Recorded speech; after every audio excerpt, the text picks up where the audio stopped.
I want to welcome everybody in. Let's see, because this is totally different. So first of all, I gotta kind of fix this. Da, da, da, da. How do I do that? All right, I'm gonna do something. Hopefully, I can do this. I'm not sure, people. Can I visit my existing? No, I can't. All right. Hi guys. I have to figure this out. Hold on, people.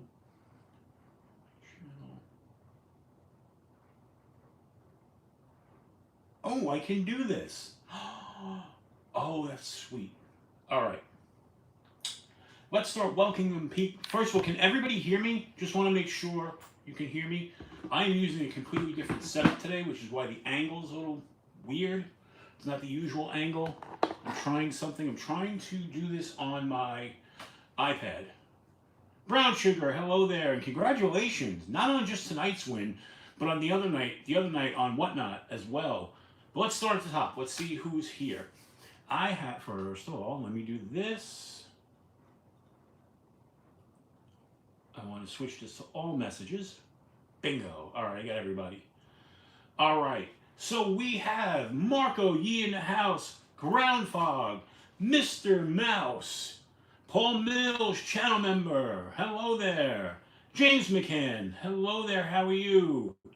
Just Nate, channel member in the house. Boominati, member for 11 months. You get a lightsaber salute.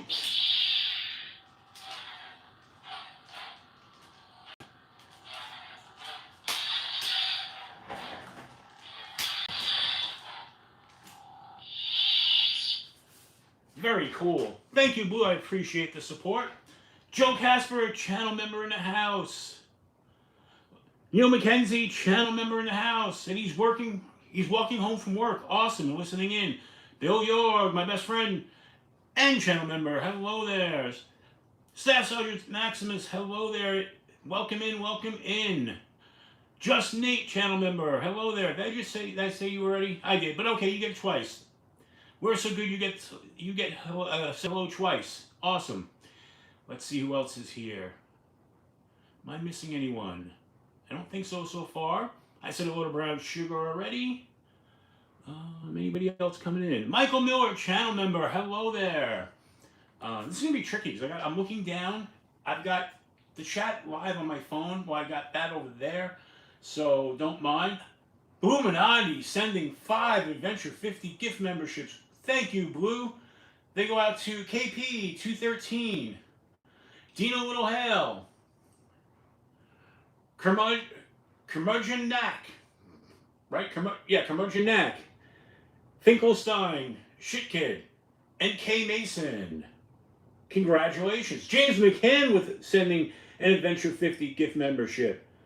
And D. Waynick, 1293 got that one. Awesome. So with that, Cliff Brott in the house. So with that, first salute goes out to Boominati.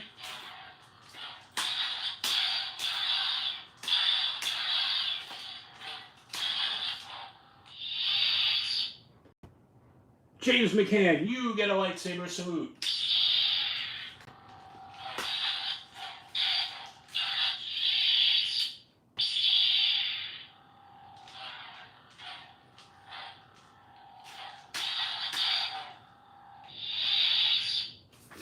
Awesome. Let's see who else is here. Oh, what'd I drop? I'm always dropping stuff. So, let's see. Anybody else come in? Mind of Milton, welcome in, my friend. You could be here for the lightsaber. That's fine. I have no problem with that. So, all right. How's everybody? Gotta tell you, it was a rough week this week. So, last week during the show, even though we went 2 hours, in the middle of the show, I started to feel really sick. I didn't say anything. I started to, like, in my throat, like, I started to feel like I was, whatchamacallit. I really hate the angle of this camera, by the way. But we'll have to deal with it for tonight. I started to feel like I was tasting sulfur coming up like through my system. And I couldn't shake that taste. No matter how much I drank water or whatever I was drinking last week, it didn't matter. I was just tasting sulfur. And it was brutal. After the show, my stomach just started to grumble.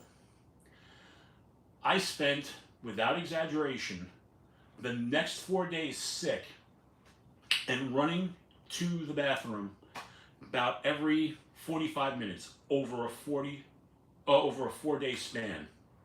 I was just sick, and it was the worst. I had the cracked tooth. Yep, and that pain went away. Like, it went away, no problem. But I got so sick, and what happened was, I got the dreaded, what's it called again? Matt Maurer, hello there. This is Mandis for you. Hello there. How are ya? All right. So let me recall what this thing's called again. Because I got the Cyclospora cayetanensis, aka the lettuce parasite. Figured it out. What happened? Earlier that day last week, Jen and I stopped at Chipotle. We both basically had the exact same thing. We had the chicken burrito bowl. Only difference we had was that I added lettuce to it. She did not. She didn't get sick. I got sick. That's the only thing we ate differently over the whole weekend last week that could have done it. And for 4 days, it really just like, this is gonna, bad pun here, but it's not intended to be a pun. It literally knocked the shit out of me. I couldn't do anything. Like, I literally couldn't leave the house because every time I would, like every 45 minutes, I'd just be running to go. Not that you guys need to know all this, but it knocked me out. Like, it delayed some of the stuff I needed to do last week. But we still managed to get 5 short videos out and 1 long form video. And so far we've had good feedback on, actually we got 2 long form videos out last week. We got the video out on the Workos. This is the, what is this one again? The HD02 Pro. This is the one Aries was just showing everybody. Great flashlight, and I got a real great reaction on the videos. I got over 1,000 views on this flashlight video, so people are really loving this Workos. And that's going to lead to something that came in this week. So with that, I couldn't do anything. Like for that Sunday, Monday, Tuesday, Wednesday. Now, unrelated, on Wednesday, Jen got sick. But she had a different sickness altogether. And she missed work on Wednesday, and she never misses work. So for her to miss work, it had to be really bad. So I wasn't really functional again until late Thursday. So, Dwayne Letterman, what's up? Welcome in. So I was like just wiped out last week. Then Friday I was good. We got the video out on reducing the size of your EDC, and that's got a lot of views. That's obviously not taking off as well as the flashlight video, but those usually don't. They take a while, and then they start to gain momentum. But I've got good feedback by the people who watch the video. They love that video. But man, that was a fun one. I tried to do it in a different style. If you look at that video, it's lighthearted. I tried to make it funny. It's a much less serious video, but it is actually a good video and could be really helpful for some people. You know? Let me see if I can just turn these a little bit so I'm not getting the glare in my glasses, but still light the room. There's no way I can do that. It's just not going to work. If I angle it totally like that, I'm still getting the glare, but it's not bad. So there was that, you know. But yeah, pretty cool. Everybody last week, I want to thank Replicant EDC. Hello there, welcome in. I want to thank everybody who listened to me rant last week. You guys were great. The chat, you know, was really well behaved. So yeah, kind of cool. I appreciated that. So if you guys haven't watched some of those videos, really check them out. Especially if you're curious about this thing, this flashlight. This thing works great. Definitely check this out because this is such a functional, fun flashlight. I showed it. I think I showed it on last week's live, but the video was really good, and that's just not me saying it. And that's just not me saying it. To quote Becky Lynch, the man. But yeah, so that was kind of cool. So we got some stuff in this week. Not a ton of stuff. If you guys remember me telling you about my woes with Amazon last week, well, on Tuesday they gave me my money back for the knife I had ordered because it never showed up. On Wednesday they gave me my money back on the chest rig I ordered because that never showed up. Well, it all shows up on Friday.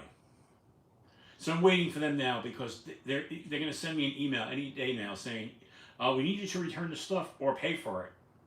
So I'm not going to pay. I'm not going to return it because I wanted the stuff to begin with. I only took the refund because I thought it was never showing up. So let's show you the first thing that came in that. And that would be this guy here. This is the Kaiser Beaver. The Beaver 2 in the AEBL steel. Like this knife a lot. You've got that clip point Bowie style blade, really small. It's a 3-finger knife, but I put that really wide lanyard on there. So what I like to do with this is I kind of like to put my thumb through. I mean my pinky through. And that just holds it in place. It's not going to slip out now. It gives me great control. And this makes for a great little pocket dropper. And if I did drop it, it's there. I gotta remember where the camera is on this stupid thing. Because, yeah, whatever. I should have just turned it in the vertical mode, but okay, whatever. But yeah, so you got that, and works great, except you don't want to do what I just did there, which is grab the wrong side of it. But great jimping on top. If you've never had one of these, man, woo, fantastic. But the thing about this is, I had this paracord. I don't know where I got this paracord because it's not a standard 550. This is a much thicker paracord, and this wouldn't fit in any of the knives I've had. So now with this giant hole there, it makes total sense. It fits. I get better control. They give you on this your taco style sheath, and the lockup's really good.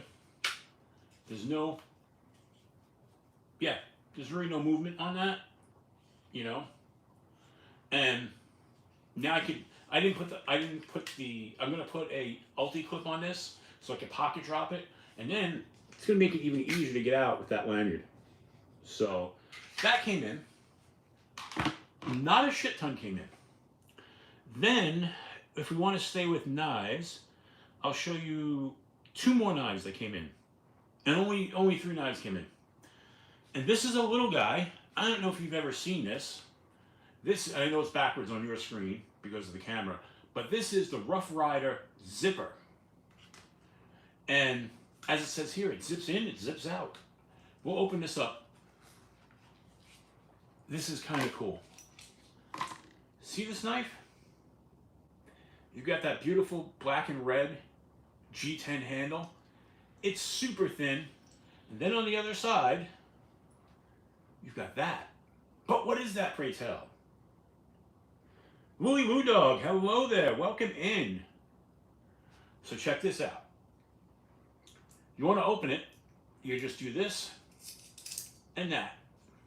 It's an out the front, okay? And then when you want to close it, you just do that. Open it, push up, and they call it the zipper. If you want to close it, you can just do this, lift it, and what's great is, I'm not used to, I gotta get used to, is that stays in because it's held in magnetically. So again, and you can use this kind of as a gravity knife.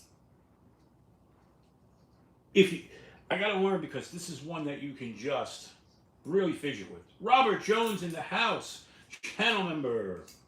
So this is kind of a cool little knife, and I won this on a Whatnot giveaway. So yeah, it's a Rough Rider.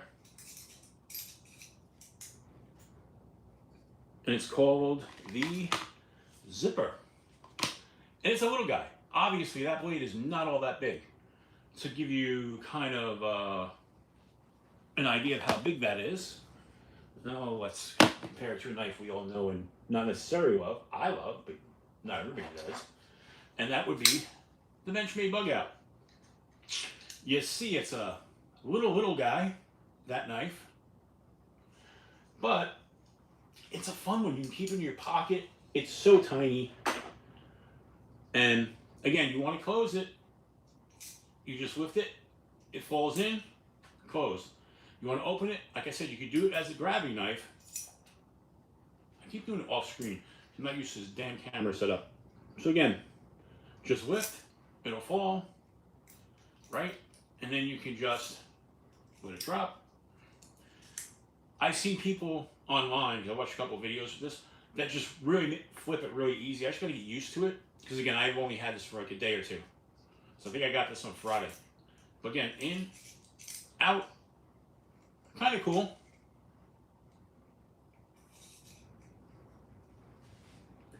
Just dropped the 15 V native with G10 scales. Wait, what are they asking for that price-wise? I haven't seen it yet, as far as on the site. I was there earlier. Maybe I did see it, I just don't remember. But, so that knife came, and that's a little guy from Rough Rider. So then I won another Whatnot giveaway. And the What Knife giveaway was small Rough Rider knife. That was the description. I'm okay. I'm always like $235. Okay, got it, Robert. I always like, whatever. You want to send me a knife? Send me a knife. Oh, I'm sorry. Another knife came in, but it's in the other room, and I'm not even opening that one because that's going to go back out in a giveaway at some point. I won another one of the folding credit card knives. I've got about 6 of those now that I've won in giveaways that I'm just going to give back out because I already have 2 myself that are open. And we'll speak about giveaways this week for sure. But let me show you this knife. Now, don't get scared when you see the enormity of this knife. All right? Really, don't get scared. There it is. That is now officially the smallest knife I own. This is an actual Rough Rider.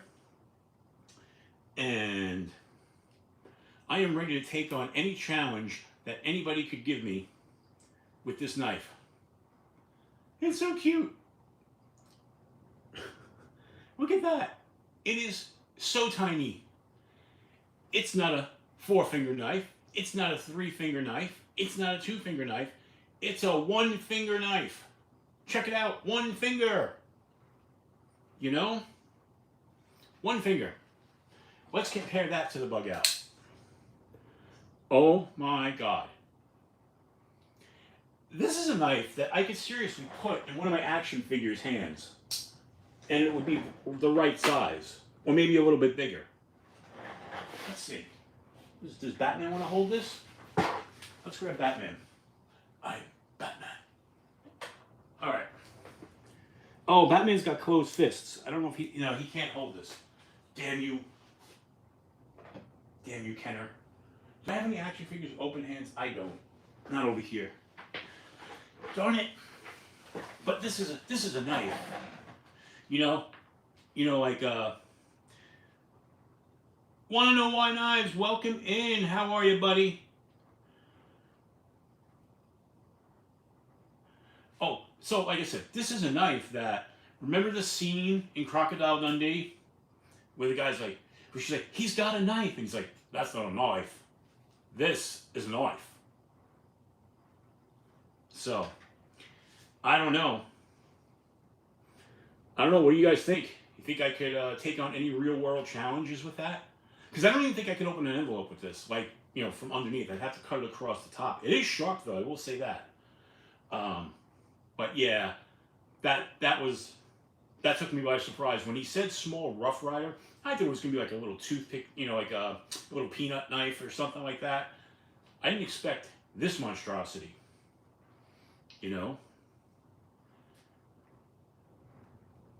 But kind of cool. So now, if you guys paid attention to the channel, and I know you do because you guys give me a lot of good feedback, I had posted a deal alert the other day on a micro flashlight. It's obviously a copy of a RoseCraft, but this was available for $3.99 on Amazon. It might still be. If you look in the community post, I posted it the other day. For $4, if you have Amazon Prime delivered to your home, this thing's pretty cool. You've got your side lights, right, that work in 3 different modes. Then you have a warm light, and then the cool light, which you can set in 3 levels. Same thing there. And then when you turn it off, I don't know if you guys can see, the body of that glows. And let me hit it with a UV light to show you.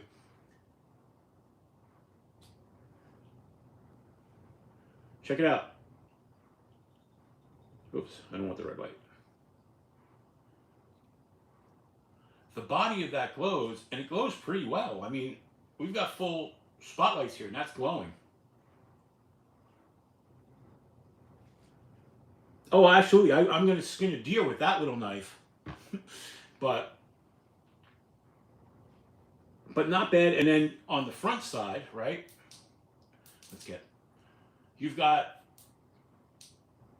1, 2, 3, 4 levels of brightness on this. $4, and it's built really well, and it does have a magnet on the back.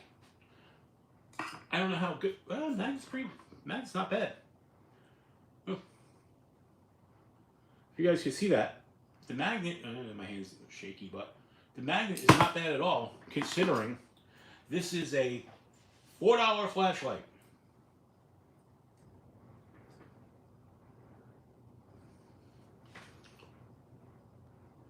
James, I've had girlfriends who said the same thing. But, I mean, really. And it's got a clip to clip it to your hat, you know? So, not a bad deal. I try to bring you guys some deals sometimes. USB-C rechargeable. Let me just get this on. Oops. Knock the clip off. That's the one thing. This is a very stiff clip on here. I got to get used to it. But let me put that back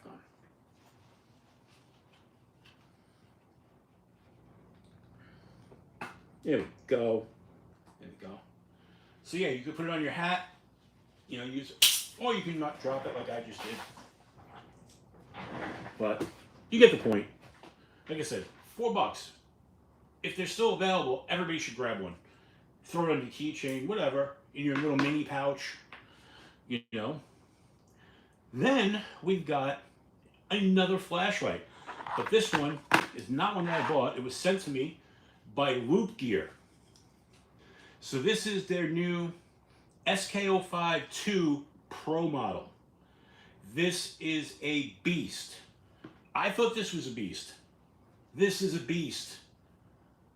I forget how many lumens, but it's a higher lumen. They're both about relatively close to the same size, except that this is a dual battery flashlight.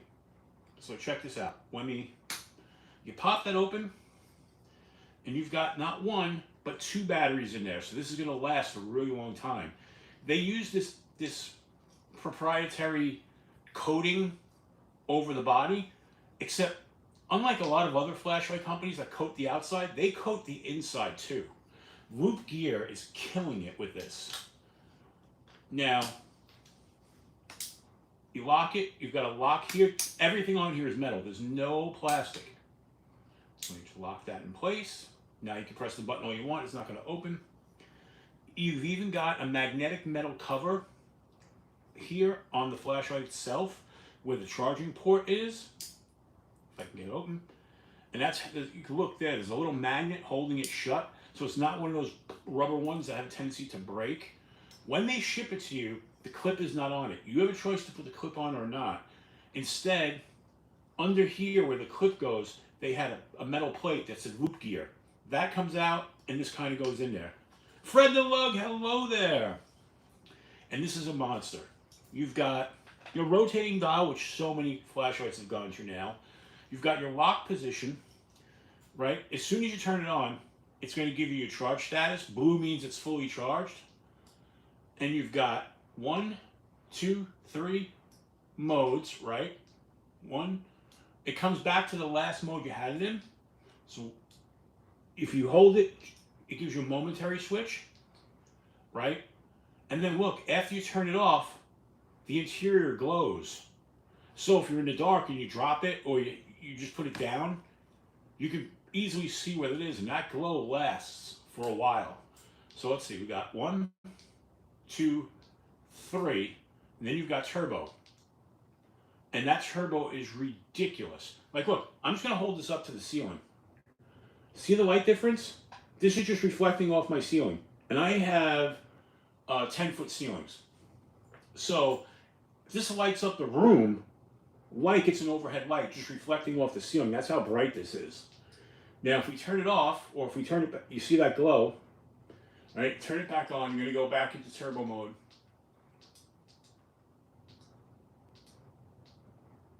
Three.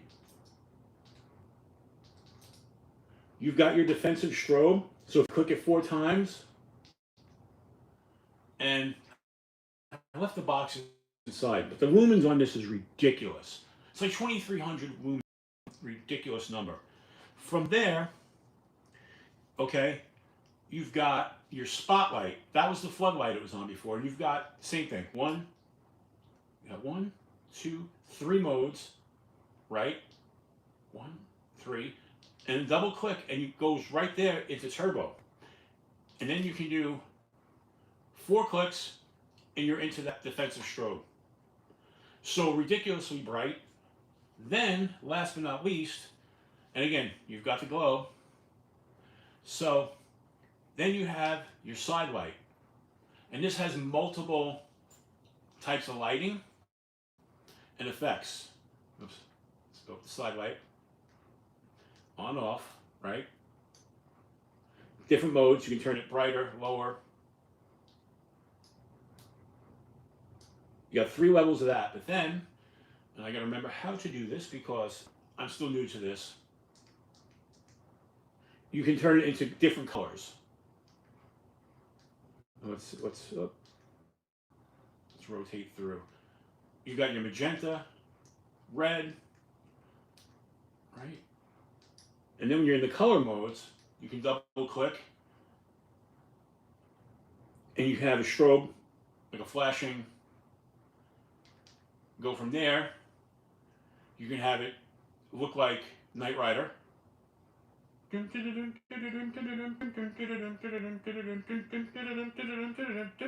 All right, we won't go anymore.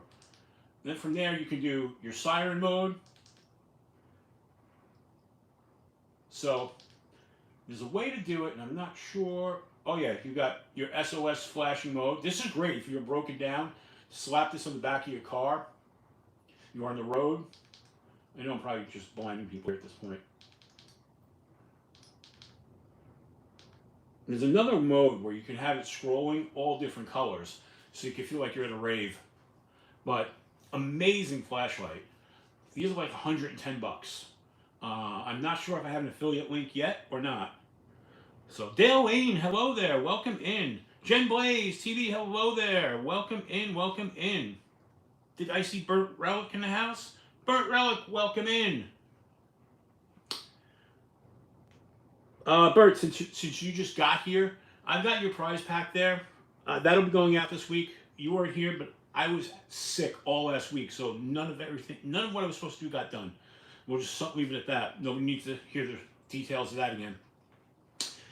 So that's what came in as far as flashlights go. Oops. That thing's still going. I don't know if you can see it, but it's still got a mild glow of blue there. All right. So something else that came in. You guys know I don't smoke, but I do like Zippos. You know, I've got like this one here. I've got my other one, which is in the other room. I've got 3 altogether. But I found this one dirt cheap on eBay. It was just last week I was in Donnie Bless's live stream, last Sunday night after I went off here. Even though I was sick, I was listening to Donnie and chiming in there. And we were talking about collecting old Zippo lighters. Well, I got this one. This one's from 1992. It was brand new in the box, never opened, with the compass on it. Apparently, this was one of the ones that was a giveaway from Marlboro back in the day when they used to do their Marlboro Miles points. And again, I don't smoke, but I just love the fact that it's black with the compass. And I have so many things with a compass, including the secondary logo that you guys voted for as a compass, just like that on the logo. And that's because, you know, my channel started as a motorcycle travel channel. So I wanted this one. That's exactly, Mr. Mouse, you're a step ahead of me. I actually ordered the bit driver. That should be here tomorrow. I had money left on an Amazon gift card, so I ordered it. I think they're like $12 or something. I ordered it. So that'll be here tomorrow. So this one's going to go with the bit driver. And then I'll have one with the butane torch, one with the plasma torch. And then I have one that's a plasma torch, but it's tilted sideways. That one's an aftermarket one. And that one's actually easier for starting fires. So, you know, kind of cool. And in fact, if you look at this one, this is, you can tell this is older, a little older style than the newer ones. I have the newer ones that I took out of here, and I compared them. They're a little different. So, and kind of cool. The guy had this for sale. It's like 20 bucks, and I made an offer of 12, and he took it. So it was a no-brainer. Like I said, brand new in the box, and he got it to me in like 2 days. So, all good, all good. You know. So that's all the new stuff I got. I didn't get a lot of new stuff. I have stuff coming in. I'm already going to say thank you to Big Red. And thank you to all of you. The channel broke 4,000 subscribers late on Monday. I think it was Monday. The channel broke 4,000. Actually broke... All right. Long story short, we broke 4,000. And then when those last two videos did so well, I gained almost 100 more subscribers just from those videos. So thank you everybody for getting to 4,000 subscribers. So what that means is that in 2 weeks, I think 2 weeks, we're going to have the 4,000 subscriber big show with a giveaway. The members giveaway that's supposed to happen tonight will happen next Sunday. And the reason why is because I never got the video done because I was sick and I didn't produce any videos last week. So I apologize for that. And like I said, I want to thank JB Big Red EDC because he donated a knife to the channel for the 4,000 subscriber giveaway. So that brings us to 3 knives. One that was given to us by Big Red, which it will arrive here tomorrow. I don't even know what he sent because he didn't tell me. He was just like... He graciously, when I got laid off, I was talking about the 4K giveaway, and Big Red was, Jody's just the best. He turned around and he was like, listen, he goes, don't cancel your giveaways. I'll send you a knife, for the giveaway. And that's the kind of guy JB is. That's why I love him so much, So we've got a knife coming from him. Finch Knives sent us a knife to give away. That's in the box over there. So that's 3. I've got one here that I bought. And hoping some other people said they may want to donate a knife for a giveaway as well. So I'm hoping we get 4, But yeah, so that's kind of cool. And I've got all kinds of stickers and all kinds of other stuff. And there'll be some other smaller giveaways that night as well. There'll be at least 3 knives, and then there'll be some smaller EDC gear stuff that I have planned. And I'm still waiting, like I said last week, I ordered some stuff to do smaller giveaways with, so that way every week we can kind of hopefully do something, or every other week. That stuff didn't come in yet, but that'll be here soon. So I really want to thank everybody for getting me to 4,000 subscribers. And I think that last I checked today, we were at 4,175. So we're making really good progress. So that's kind of cool. And knock on wood, there's some potential for on the job front. So that's looking up right now. I got my fingers crossed on a couple of things. So, but I don't want to put it out there yet because I don't want to jinx anything. But my fingers crossed. You know. With that, I did. If you saw this week the 5 shorts videos, 3 of them were recorded all at once, and then the other 2 were recorded separately. And that's because whenever we go out and we go to like a location that I think will look cool to shoot videos, I'm always carrying multiple knives anyway. I never just carry one knife, you know, or in this case 11, I don't know, but I never just carry one knife. I always carry multiples, you know. A little preview of the short video that's going to be coming out tomorrow, and I'm going to be carrying this guy. And if you've never seen this guy, this is a great knife by Concept. This is the Concept Stellar. This is a Matt Degnan design, sheath foot blade, S35 VN, titanium frame lock, titanium milled clip. It's a smaller knife, but a fantastic knife. These were selling for, when they first came out, $180, $190, somewhere to that effect. According to their website, they were $199, but I never saw them for $199 anywhere but the Concept website. But I was watching Marine X one day, and he posted a deal alert on these, and they were on sale, and he thought it was a mistake because they went down to $80. So I bought this at 80 bucks. The next day, they went back up to 180. So there was a mistake made. I happened to be on while he was on, and he pointed it out, and I bought it. And I had no regrets. Jimping on this is amazing. Great knife. And especially for the price, you know. And it's just got that little flipper there, and that's it. Some people aren't going to like it, but, you know. But that flipper is really small. It's not really intrusive. And when it flips open, it's hidden totally. And it's a real smooth knife. Not a lot of hardware on the one side, you know. So, great design, great knife. Love this thing. So that's a preview of what's going to be out there. There's a bunch more. Like I said, there'll be 4 more shorts next week. And I think there's going to be a long form video drop every day, or at least every other day. I'm confused how to do that. Maybe you guys could advise. Okay? And here's the thing. It's really weird. So I get 1,000. J1 Newbie, what's up? Welcome in. So last week, the video for this got 1,000+ views. Okay? But like 90% of the views were not my subscribers. They were people who weren't subscribed to the channel. So, and that's what I noticed. The majority of my videos that are watched are not watched by my subscribers. So I don't know why that is. I don't know if it's because we're all subscribed to each other, and a lot of us release the same type of videos all at once when we all get the same stuff. I really don't know. I can't explain it.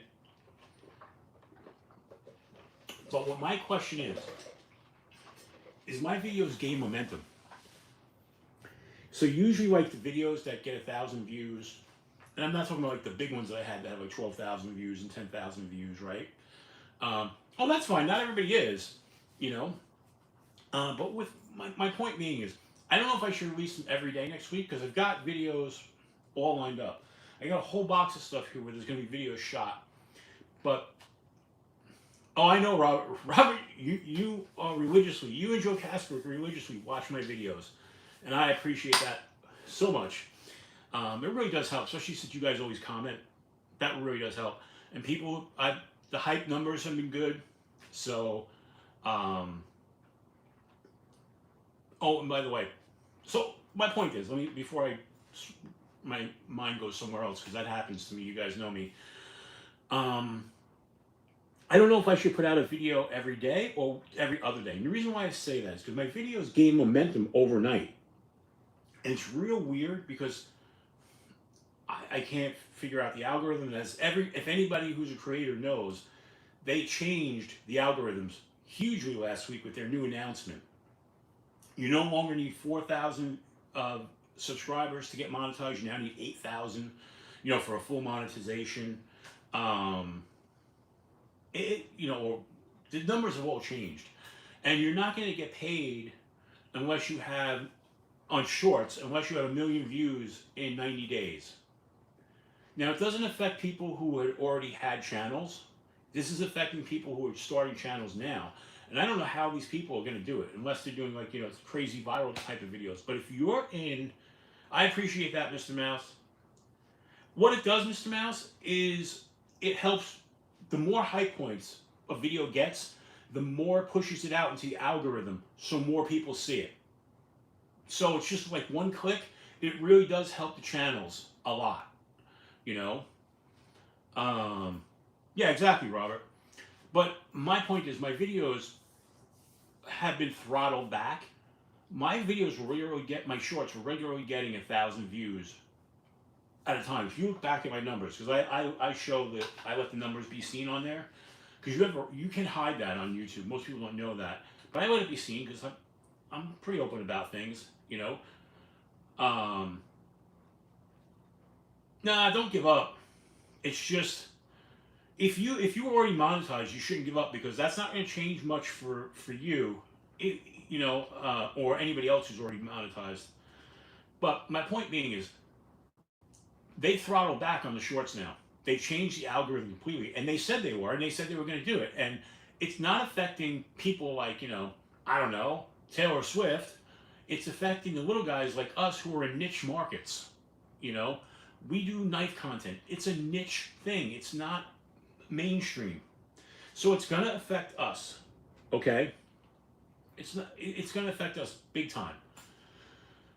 But my point is that the long form videos, when I do those, make a lot more money for the channel. And again, you guys know any money I make on the channel just goes back into the channel to buy stuff. But again, going back to what I was saying, those videos gain momentum overnight. So I'll go to bed and say a video has 180 views, right? I'll get up the next day and boom, it's like 500.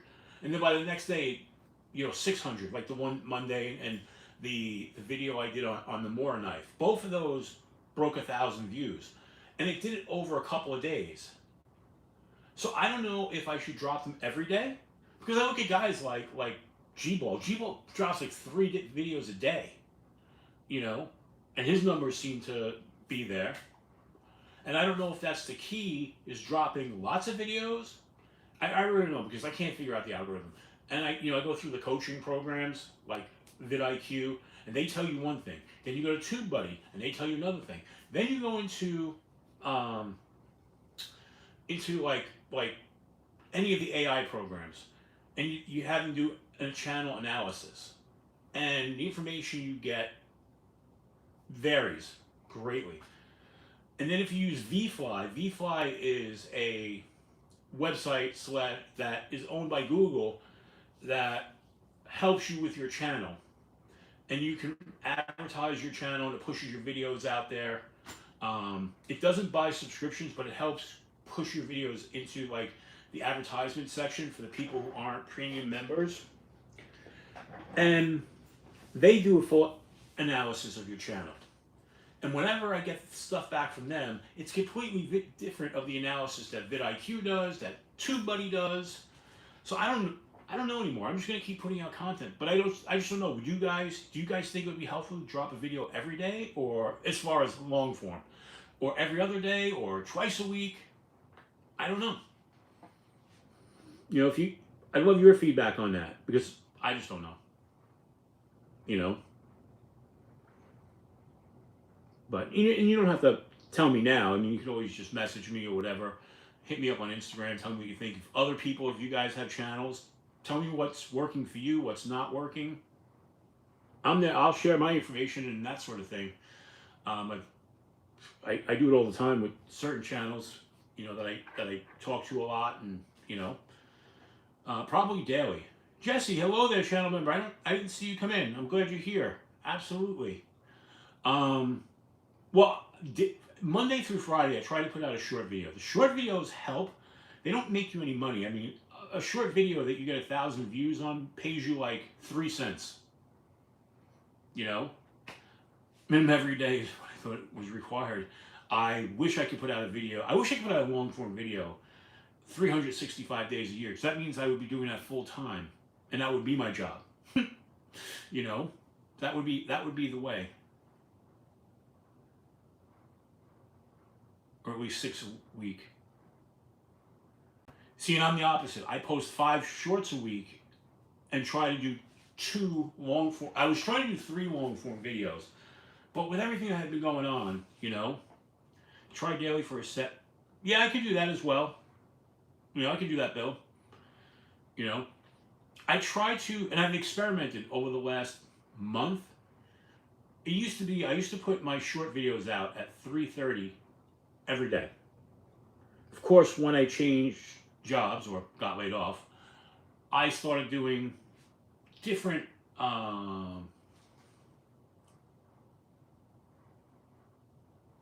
Podcast Official, hello there.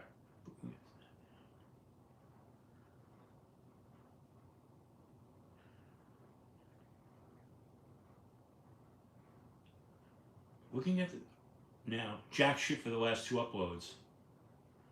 Gotcha. Gotcha.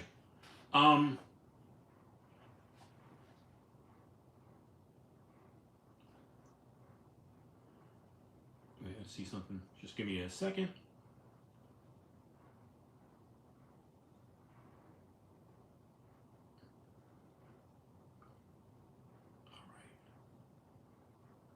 All right. Pyrokist, I just subscribed to your channel.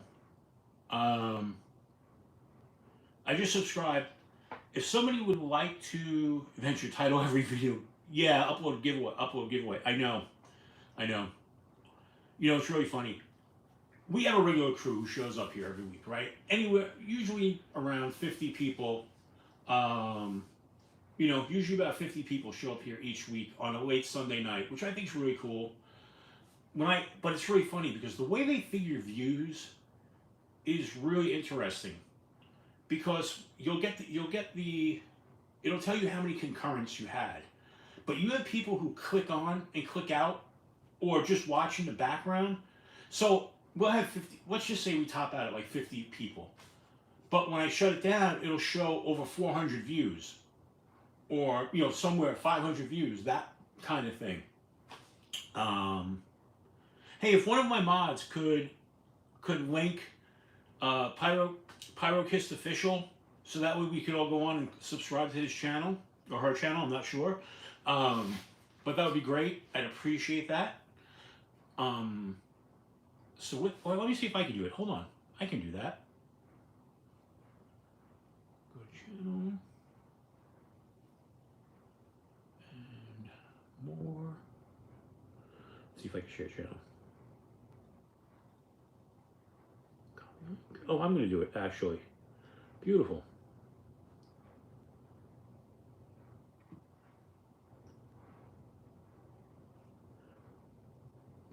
Oh, thank you, Blue. Appreciate that.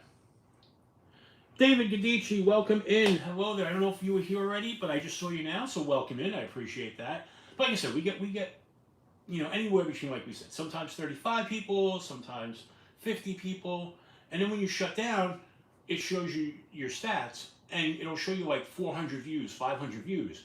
And I don't know if that's because people click in, click out, or people are lurking, or they're coming in and that number's varying. I don't know how that works, and I can't really find any clear explanation reading through anything on, you know, anything through YouTube.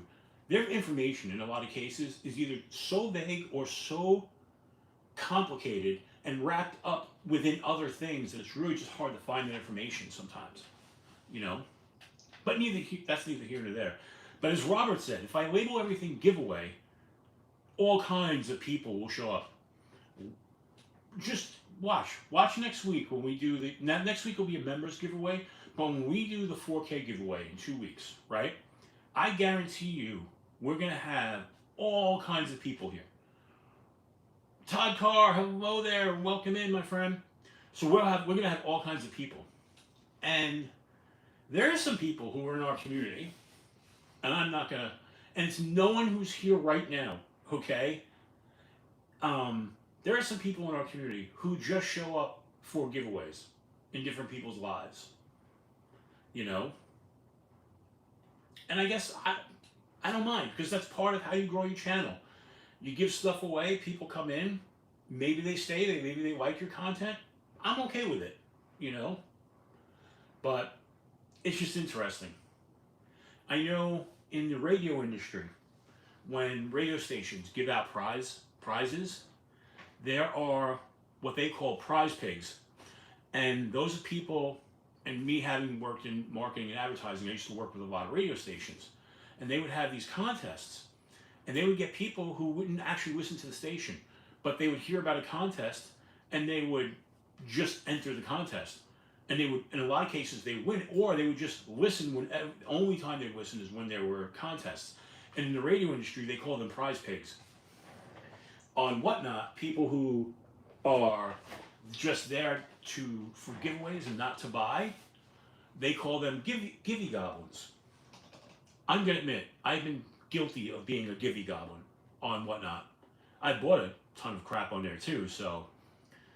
But sometimes, I've said this to you guys, I'll be watching a live stream on YouTube, right? Whether I'm watching, I don't know, doesn't matter who it is. Let's just say I'm watching Unprofessional Dad. And I'm watching him, and I have him on the TV or on my iPad, but on my phone I have the Whatnot app. And I'm just watching channels like, oh, they got a giveaway? Enter giveaway. Enter giveaway. So, Whatnot set up the rules, not me. And speaking of knife sales, I said this last week, and I fully intend to do this. I like Clayton Pierce, hello there. Oh, awesome. I have never had an ace in disc golf. So that is awesome. That is really awesome. I don't have the distance. I have no distance on my throws. I'll take 2 throws to get to a basket, even on a shorter hole. I'm not a good disc golf player. I just love to play. You know, I'm a halfway decent putter, but as far as distance, and the problem is I don't play enough. If I was playing more often, because I noticed when I was playing regularly, my distances were getting better, but I don't play enough anymore. But Whatnot is yeah, absolutely. And what's funny is I'm in VYRkniv Knives Whatnot the other day, and I like those guys because they're based out of Pennsylvania. With that being said, Casey loves, yes, I know, and so does Dan Kenman. He plays as well. But with that being said, I'm in B&B's live stream, and I like their products, and I like what they do, right? I'm watching one of the giveaways, and I see our very own Mrs. Brown Sugar wins the giveaway. So hey, Brown Sugar, I'm anxious to see what you won, because they said it was, what did they say it was? Or was it Adventwood? I don't know. Oh, it was B&B. You won that one. And I was like, oh, look at that. I was like, she doesn't just win on YouTube, she wins everywhere. So the way I see it is, Brown Sugar has built up so much good karma by doing so many nice things for people over the years, it's all coming back to her now.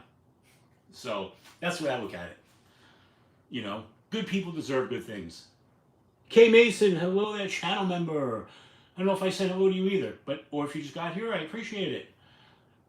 But so we'll see next week, in 2 weeks when we do the whatchamacallit, when we do the 4K giveaway. I guarantee we're gonna get a lot of people watching then. Absolutely, Brown Sugar rocks. She's awesome. You know. So let me show you some of the other stuff I've been carrying this week. This has been an interesting week because I'm not really carrying much in the pockets. I did that video on how to reduce the size of your carry. My whole carry is in here. Right here. The whole carry. I've got flashlight in there. When you open the pocket, I've got everything under the sun in here. pry bar, small knife, medicines, the Swiss Mini Champ multi-tool. This is my whole EDC. Tiny survival guide. With me, I've got, let's see what else is in here. Emergency whistle with a ferro rod built in for starting fires. I've got tinder. I actually took this out of there earlier. This is a survival whistle, and it's got tinder hidden inside there that actually sits in here as well. And I've got like Advil, Tylenol in here. Just a Fisher Space Pen, the little micro one, and the Right in the Rain pad. So this is carrying everything, and this just fits in my pocket because it's so small, you know? So that's what I've been carrying, along with just one full-size knife. So like I was showing you today, I carried this one. The other day I was carrying this guy, which I absolutely love this knife. I did the video on this. And this is the Kaiser Original in the Serape, or the Serape, the, whatchamacallit, Mexican blanket finish is what they call this one. They've got the whole Serape series. I have 4 of the Serape series. I've got the Sheepdog, the Deckhand, the Mini Harpoon, and I've got the little slip joint, and I forget what they call that one. But man, what a knife. This was the knife, the very first dedicated video on knives that I did 2 years ago was on this knife. So, 100% brown sugar, 100%. But this is such a cool design.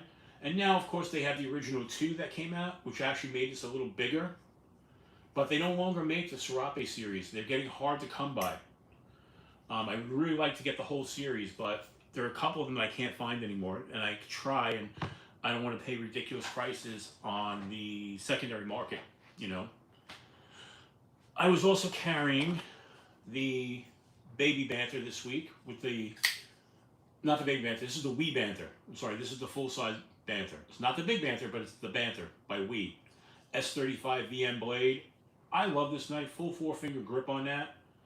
Not a giant knife, but enough to do pretty much whatever you need it for as far as EDC tasks, you know.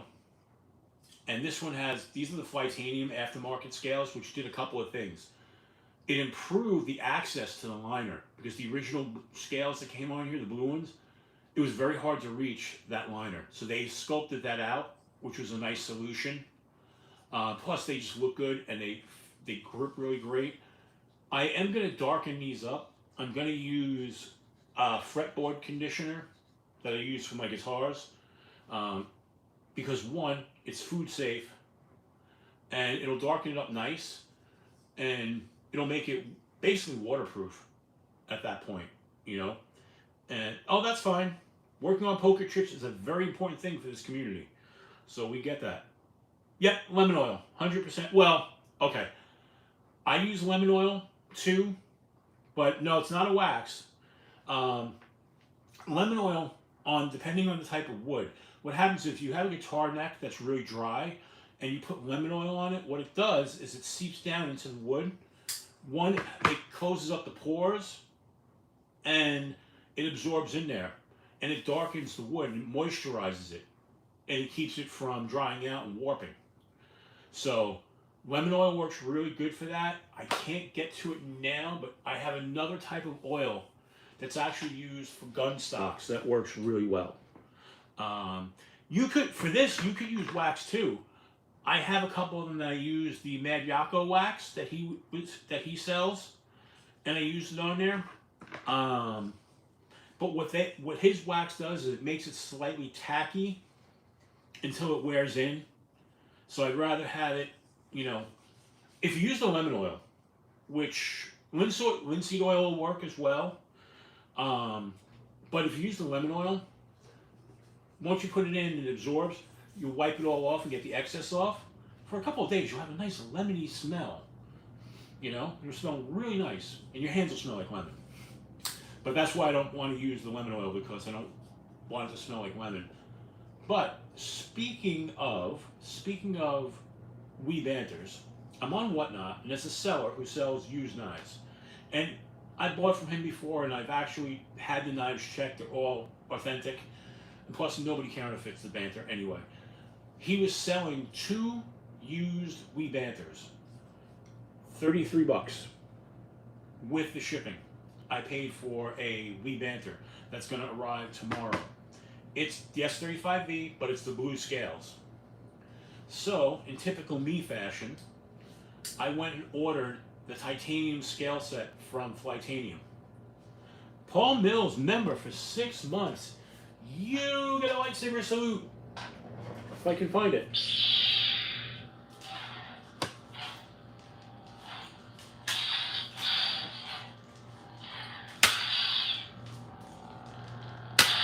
Well, that's pretty cool. So I hit my light over here, and I didn't realize if you hit the blade, it gives you the effect as well. I didn't need to hit the light. Thank you, Paul. I appreciate that. I appreciate you being here. You're awesome. So, like I said, I ordered for $33. I was like, S35V in for a Wii knife? No brainer. So I was like, let's go. And I went to Flightanium, and in their garage sale section, which I've ordered scales for before. Actually, that's where these scales came from. These were $4 on the whatchamacallit, Flightanium's website. These are $4 because they're discontinued. They only have a limited amount left. So if you really want, if you have a wee banter and you hate those blue scales, the original ones, you can get these. Now, I already ordered, like I said, the titanium scales, and they're on sale for like $35 right now. And I already have somewhere in the box, I've got a Civivi titanium clip, and I have a Civivi, a lightning anodized clip that kind of looks like the ano on my Benchmade. By the way, this is also a Flightanium product. So with that, I'm gonna do it's gonna kind of look similar to this. It's gonna be titanium. You're gonna have the clip that's gonna have the ano on it. Let's see if you can see that better in the light. Right? And then I'm also gonna put a blue stud, but it's gonna be a darker blue stud on it. So it's gonna be a real decked out banter, you know? All right. Where's your membership?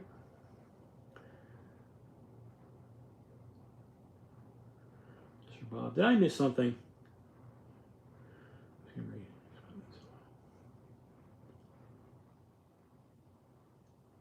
your membership? You guys being nice to each other. Be nice, be nice, be nice. So, EDC King, hello there. Welcome in. Yeah, well, what they did on this one, this is a set of titanium scales for the Benchmade, and then they had different inserts available. These are all discontinued now from Flightanium. I think you could still get them. I think they might have a few, but I know these inserts are gone. These were the lightning ano, or the Timascus they call it. They're discontinued. Same thing like that. This was an aftermarket anodized clip that I got to match on this one. Now I know if you're looking for bug out parts, they still have plenty of the loop scales in. These are the aluminum scales, and I put them on this Benchmade because I just thought they looked insane with that Cerakote. So, and the original scales that were on here, the FRN scales, were like a reddish orange color. So I just thought this looked awesome. I love this knife. So what's really nice about this, be nice to each other, folks. I don't want anybody complaining to me that shit's going on in the chat. So just be nice to each other. That's all I ask. love each other. You know, joking around is fine, but if it starts to get serious, you know, it's not cool. So the only thing I want to do is I don't know if I want to change the hardware on this, because I left the black hardware on it. I may want to try and get some type of like red or I don't know, different hardware for it, but I love this thing, you know, and the aluminum and the titanium scales solve everybody's problem with the bug out, because there's no flex. No, this one's not going to flex because you can't see it, but there's no flex. Speaking of which, I had my carbon fiber bug out, and I still have the original blue scale bug out. Well, about a year ago, I got them over here actually. About a year ago, folks, Titanium had a mystery scale sale. And you got scales in a mystery pack like this. This was the bug out mystery pack. You can see it right there. This was from Titanium.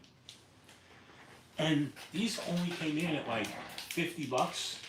It was the Titanium mystery pack. So I'll show you what came in here that I'm going to use at some point on another. All right, let's get these out. I've got a set of carbon fiber scales. They're really cool for the bug out, right? And then I've got a set of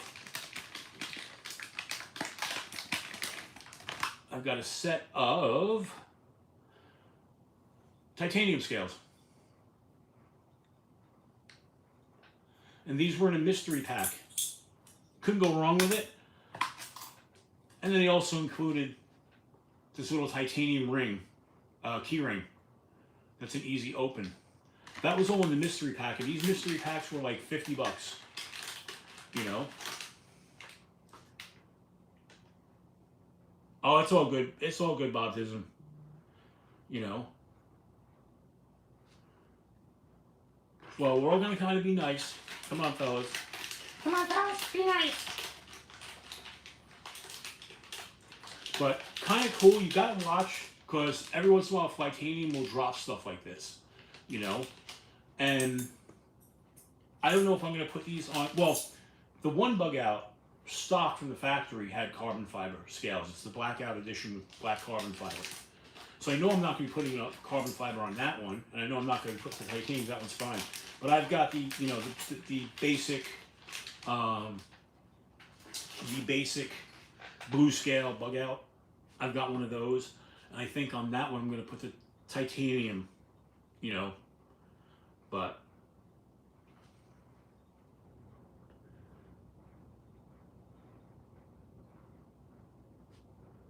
all right.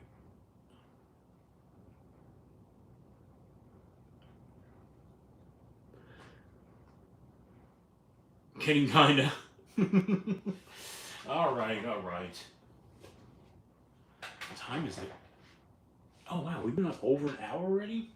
Very nice. 11:08. Jesus, I didn't think I was going to come on and stay on for 2 hours. Maybe we will. So let me show you some of the other stuff we're carrying, and then we're going to play show and tell with you guys. You're going to tell me what you've been carrying. I have been carrying the TKL, the KS1. Been carrying this. I love this knife. They were talking about this today in TKL's live stream. Did anybody watch TKL's live stream today?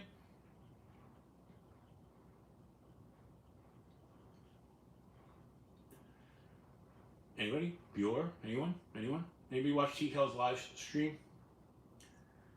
Okay, so remember what Tim was talking about today? About 14C28N versus MagnaCut? As much as I'm a MagnaCut fanboy, I don't disagree with him. So for those who did not watch, Tim was talking about how he thinks 14C28 is a very viable blade steel, and that you don't necessarily need MagnaCut, because all MagnaCut does is basically add to the price of it, and it doesn't bring that much more to the table. Now, I truly think, and I said this in Aries live stream before, that MagnaCut is the best blade steel out there. You can take Magnamax and be like, in my opinion, go, yeah, you're getting better edge retention, but you're losing toughness with Magnamax. So I'd rather have the toughness. I'd rather not lose the toughness, because the edge retention on here is almost the same. You know, on MagnaCut, it's almost the same. Stephen Park, channel member, welcome in. So I get that. You could reduce the price of a knife because MagnaCut is so expensive to buy. And Aries was talking about this before. Well, it is, ADC V2 is a high performance steel. It's not a great, in the outdoor market, so many fixed blades are made from ADC V2 for a reason. There's a reason why. Because on outdoor knives that are being hard use, it holds up well. It really does. Are there things that are a drawback on it? Oh yeah, absolutely. It's got its weaknesses, you know, but it's an amazing steel for toughness, you know.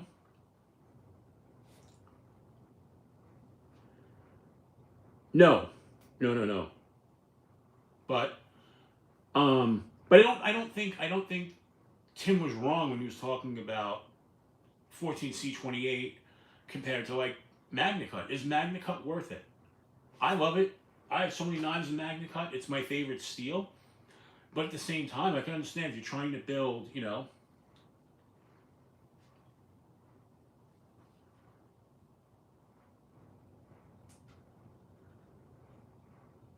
I don't know about that, Todd.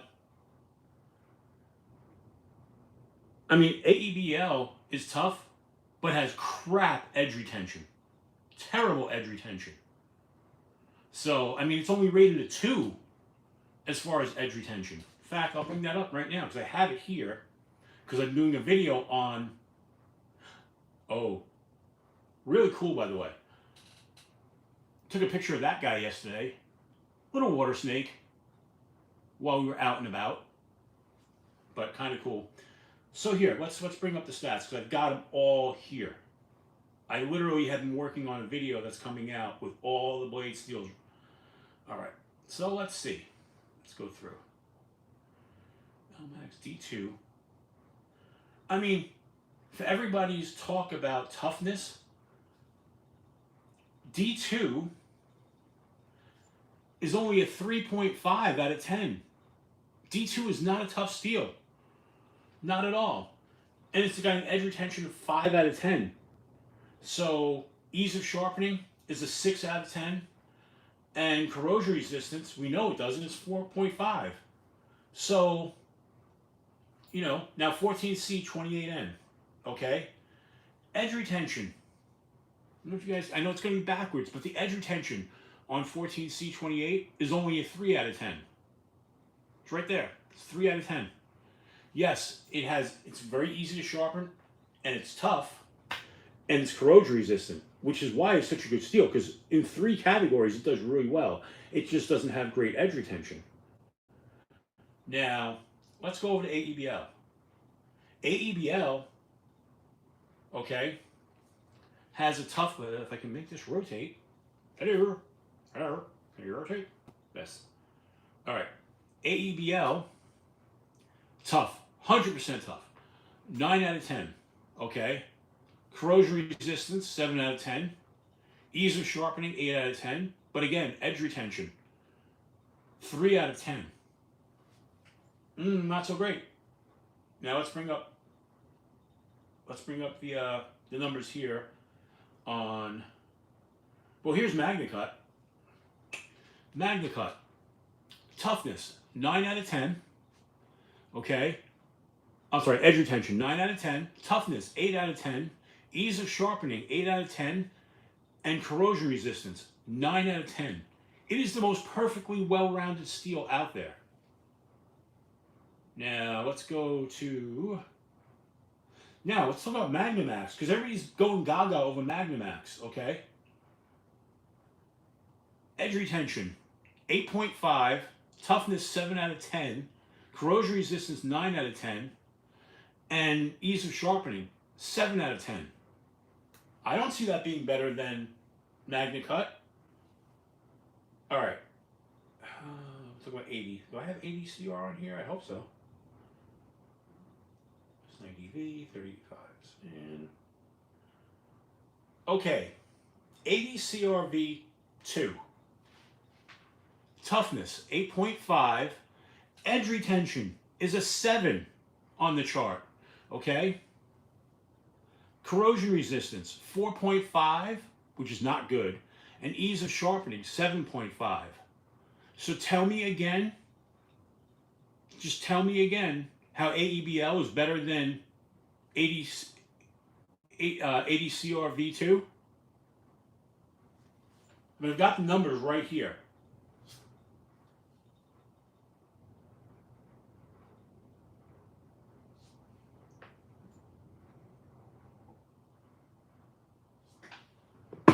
Those charts, most of those have come directly off of Kaiser's website, but they're out there. Like I pulled them all off the web.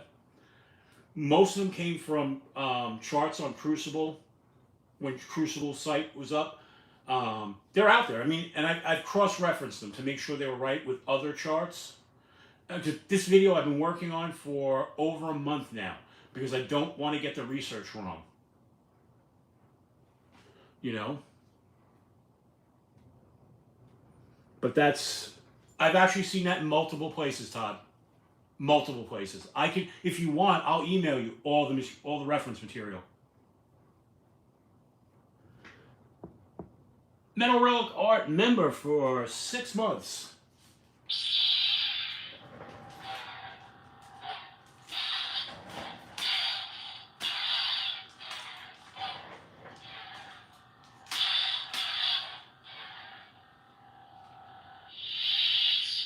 Thank you so much for that. I appreciate it.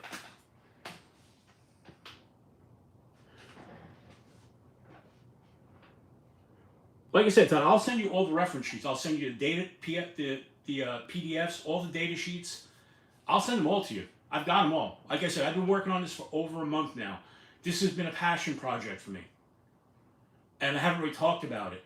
But I've got all the information. Like, literally, I've taken... Just as late as yesterday, I downloaded from, where is it? Oh, where are my files? Files. I downloaded the sheets on Magna Cut right from Niagara, whatchamacallit, Specialty Metals website. A lot of stuff came off of Jersey Steel Baron's website. So I've been, it's not like I'm sitting here, you know, making this stuff up. I've been doing a hell of a lot of research on it. So,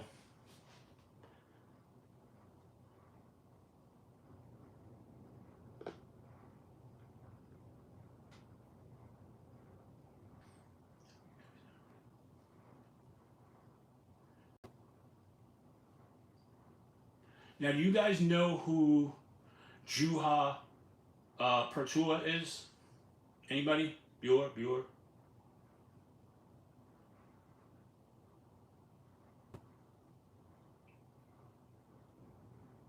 Hope I'm spelling his name right.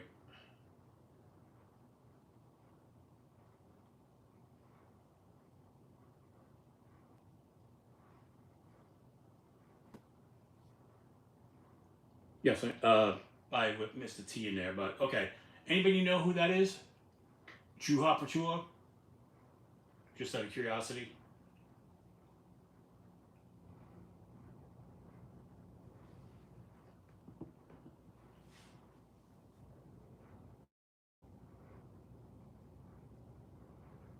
Cliff Brott, welcome to the Adventurers Guild.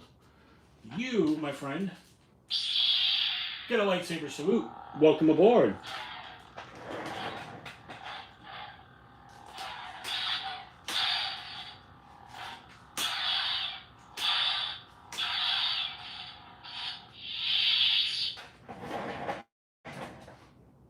SC Knife Monkey channel member, hello there, and welcome in.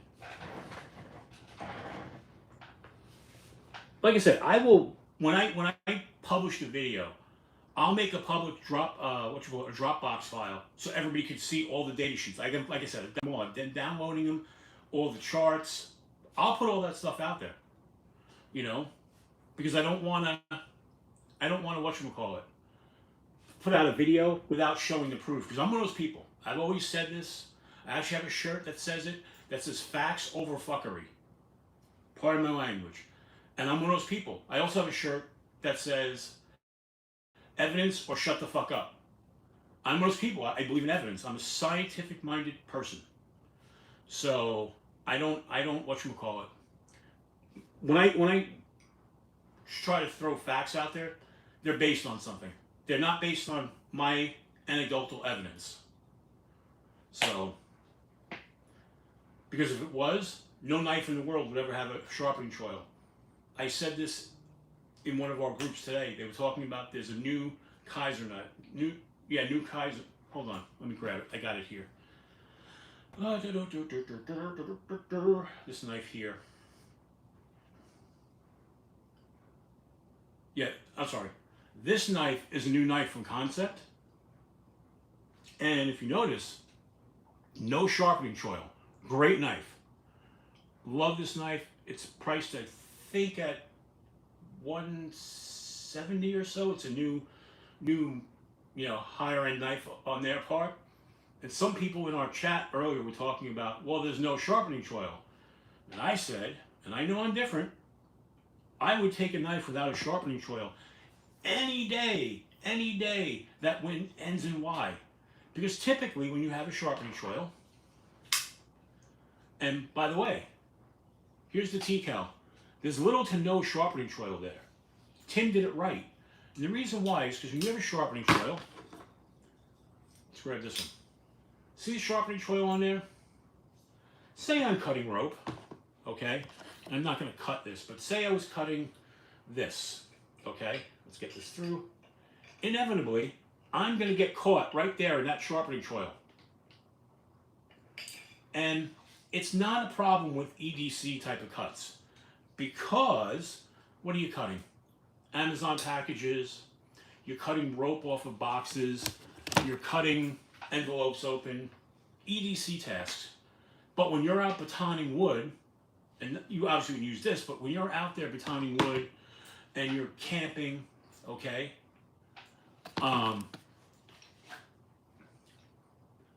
even that, okay, on my bushcraft knife, even that sometimes will get paracord caught in it, or if I'm using bank line. Like, and I was talking about this because the reason why I said I would, if it were up to me, no knives would have sharpening choils, is because if I'm out and I'm hiking all day long, and this has happened, mind you, I don't do all the through hiking like I used to, and all the long trips like I used to, but in the past, we'd go hiking, and we'd be out a whole day hiking, and you'd come to a campsite, and sometimes you'd get there after dark. When you're setting up camp after dark, and you're running bank line and everything else, right? When you go to cut, you're not going to see if you're grabbing it in the choil. And you're working fast, and you're not going, when you're working really fast, you're not going to pay attention to the choil. And inevitably, you always get caught in that goddamn sharpening choil. So when I say that, people look at me like I'm nuts. Or people in our chat were like, well, that's kind of nuts. And I'm like, no, because you have different experiences. But this is my anecdotal evidence, because it happens to me. It doesn't mean it's going to happen to everybody.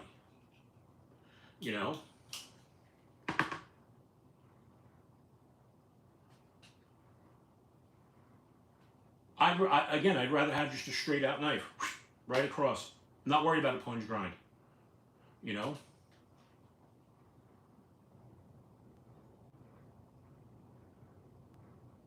Yeah, but for instance, and I get what you're saying. Even if I sharpen that up, it's so small. How am I going to really sharpen that up to where it's the same, and that when I'm pulling it, I mean, I would have to kind of round that off. Why? just give me a blade without the sharpening choil. Again, for outdoor stuff. For EDC, I don't care. Give me a sharpening choil all day long because EDC, it's never going to come into play. You know? Tommy, help with gadgets. Welcome in. How are you, buddy? You know, even like here on Spyderco. Here, if you look where my finger is, there's no choil to get caught up in. No choil to get cut up in. So if I'm out there and I'm cutting rope all day long, you know, love this knife, by the way. I just wish they made this in a better steel. These only come in an 8CR. Shame, shame, shame. But, you know, again, the way this is designed is perfect. Because I'm going to be out there, I'm going to be cutting, you know, and I'm never going to get anything caught because my finger is actually in the choil. But everybody's different. You know, everybody's mileage difference. Right, the Bow River. Yep. Pocket Privilege, EDC, welcome in. How are you? So, you know, we're at, what time is it? 11:28. We still got 45 people in here. We got people coming in and some people going out. Awesome. You know. Now, here's an interesting fact. Okay. Looking at that data sheet from MagnaCut, that's the current data sheet. And they're saying to harden it between 60, in fact, I'll bring it up because people, so you can't argue. This is right from Niagara, right? Files. Bring that up. So what they're saying here is on the hardening. Meanwhile, let's find out. Just reading it. Blah, blah, blah, blah, blah, blah, blah. Where are they recommending the hardness on this again? Proper heat treating. Oh wait, I think it's on the second page. There we go. So they're recommending your hardness to be between 60 and 63. But on Crucible's old website, it used to say 58 to 60. That's changed over the years. You know, that's changed. So as time goes on, we figure out more things. So again, Crucible, when it first came out, and I have that file too, because some people have argued with me that it never said it, and it did. I have that saved as well. The original Crucible data sheet for MagnaCut claimed 58 to 60. Not anymore, you know. Daily Planet 1, hello there. Let me bring this back up on here. Welcome in, I appreciate it. Well, welcome into the stream. We're going to be talking knives, as always, but we have a lot of other fun, you know. Sometimes we talk music gear. We talk toys. We talk video games. We talk food. I just run my mouth. People yell at me. It's all good. As long as nobody gets abused, we're all good. So, and we'll leave it at that. You know, like I said, when I put that video out, like I said, this has been a passion project for me because I really. Oh, I started to say before. Cicero, channel member, hello there. How are ya? Glad you're here. So as I was saying before, I know I posted it in the chat. Does anybody know the person that I listed? Juha Pertula? Because if you don't, he's the Larry Thomas of Europe. He is a metallurgist, or studies, he's a master of metallurgy, but focused specifically on knife steels. When Larry Thomas is that way for the US, he's that way for Europe. He's also one to listen to. Has a lot of very valid information. And what's interesting is there are a lot of steels that they use in European knife making that they don't use here. And you only get them on certain brands that are made there and brought here. Let's see if I can find the steel I was looking up the other day. because this is an interesting one. I had never come across this steel before. Let me bring up mine. And I had to do some research on it. No, we don't want to rewrite anything.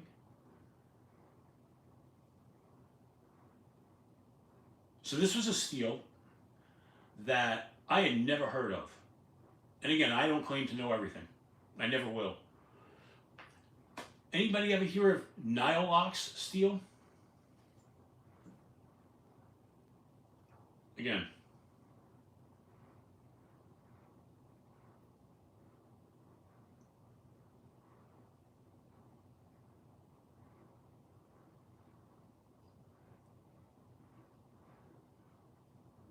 Yeah, that's what they claim. He claims he forged his first knife at 5 years old. 5 years old. Correct, Cicero.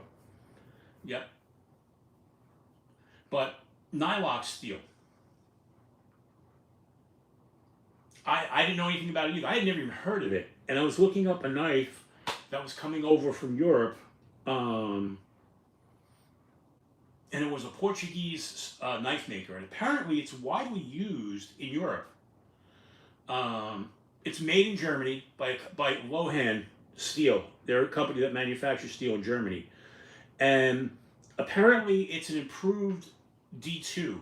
So as it lists here on the website, it has D2 class wear resistance with a true stainless steel performance, a very fine grain structure. The short version is this. It's a tough, fine grain, corrosion resistant steel with excellent edge stability, sitting between, as they call it, between D2 and modern powdered steels. So it's interesting. It's got a 0.80% carbon makeup, a 12.5 to 14.5 chromium makeup, a molybdenum 1.1%, vanadium 0.9%, and then niobium at 0.7 to 7.5%. And it's the niobium that makes it very hard and makes it very fine and hard. So it has a great wear resistance. Typically they harden it between 59 and 62. So it's supposed to be an upgrade over D2, but not quite a super steel. And apparently it's used in a lot of knives over in Europe. There's a lot of blade steels that we just don't see here. There's another one I was looking at too that I heard of, but I didn't know much about. Let's see if I can find it.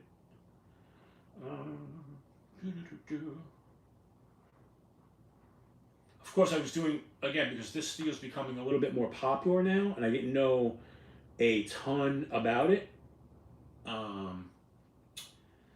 Where did it go? And that is a steel, like I said, that's becoming a little bit more popular. You're starting to see it, and that's 15N20. I've only seen Bowler uses it quite a bit. They use it on their outdoor knives. I, again, don't know much about it. It's supposed to have decent edge resistance and really excellent toughness. Not corrosion resistant at all. And it has really good wear resistance. So, and they typically harden it between 61 and 62, but if done optimized, it can be as hard as 65 on a heat treatment. I didn't know anything about the steel. I just saw that there's more of it coming around now, you know. I'm interested. One steel I'm interested in, because I know about it, I just never had a knife with it. Two steels that I have no experience with, that I will tell you. I can't say I have no experience, but Vanex I have no experience with. And I don't have, yes, 15N20, yep. And LMAX, I only have a little bit of experience with. And that's because BEDC had sent me a couple of knives in LMAX to check out a while ago. But I have never really used them. You know, I just checked out the knives. Yes, that's exactly what I've seen, Todd. Is that it's used in Damascus. Yep, yep. Good call there. See, I will say one thing, Todd. You are a wealth of knowledge too, and I love it. I love when you come in on these discussions. So, because honestly, I don't know everything about knives. I wish I did. I'm learning all the time, and I'm one of those people. I'm a voracious reader. One of the things I've been told so many times wherever I've worked is that like I'm a sponge. I just absorb information, and I love to learn, which is why I'm reading so much. Thanks, plate.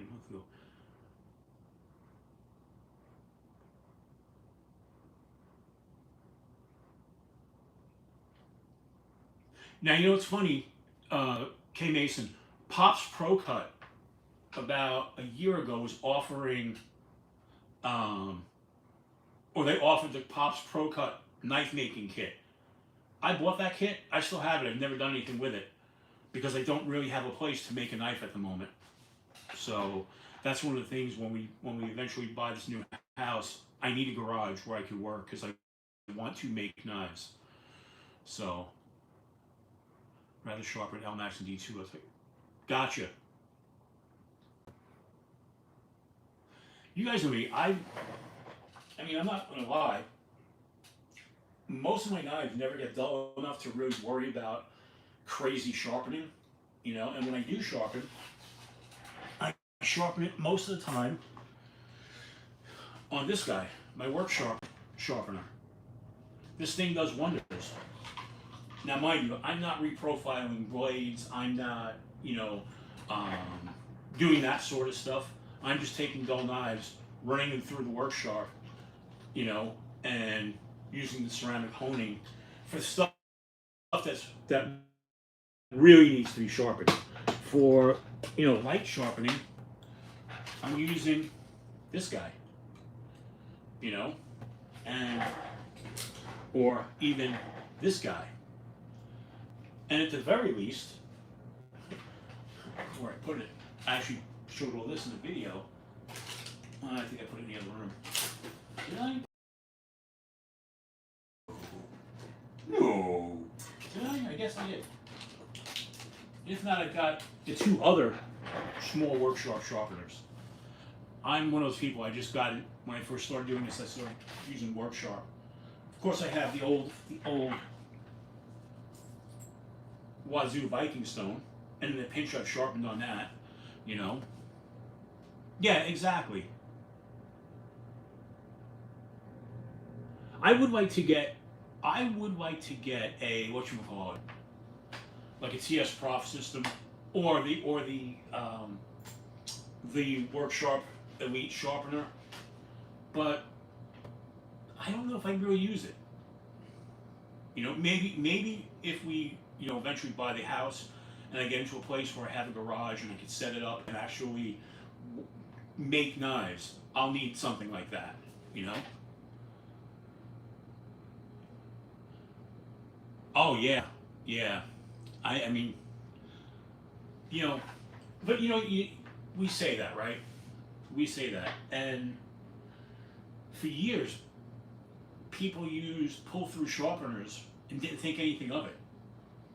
You know, and my grandparents, now my kitchen knives are a different story, but my grandparents used to have this sharpener that was screwed to the wall that they would just pull out, and it had these metal wheels, and my grandfather would sharpen the kitchen knives on that, you know. Yeah, I definitely want to. The disparity between a good and poor deeds.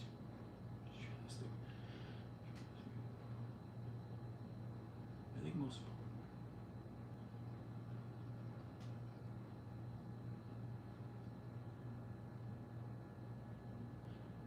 Now, Cicero, here's my question. I've heard people say this before, that they could tell just by the pull of it.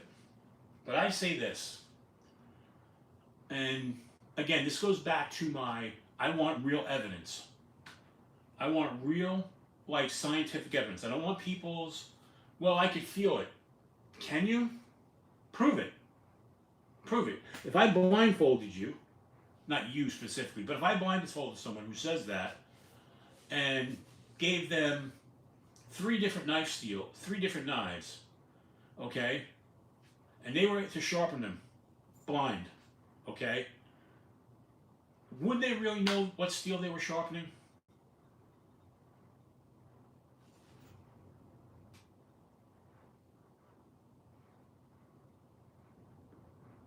You know, I don't know. You say yes, okay. So you're going to tell me if I handed you, not D2, but if I handed you like a 14 C28, and then I handed you a 154 CM, and then I handed you a Magna Cut, and you were blindfolded, that you'd be able to tell me specifically what steel they were?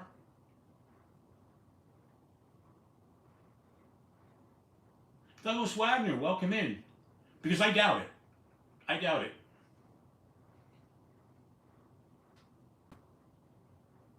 But I could be proven wrong. Because again, I'm very open-minded to it. Even though I doubt it, if somebody proves it to me, have at it. But could you? Because if you didn't know what steel it was, you wouldn't know what the heat treat was supposed to be.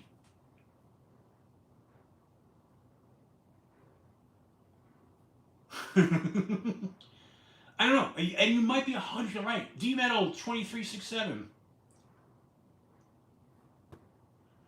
Well, D-Metal, I also think that depends on the sharpening method, because I will say, over at the Knife Museum in New York State, okay, you can go there once a month and they do free knife sharpening. Except, you know what the guy's using? He's using a giant stone on a wheel stone, and he's running it across.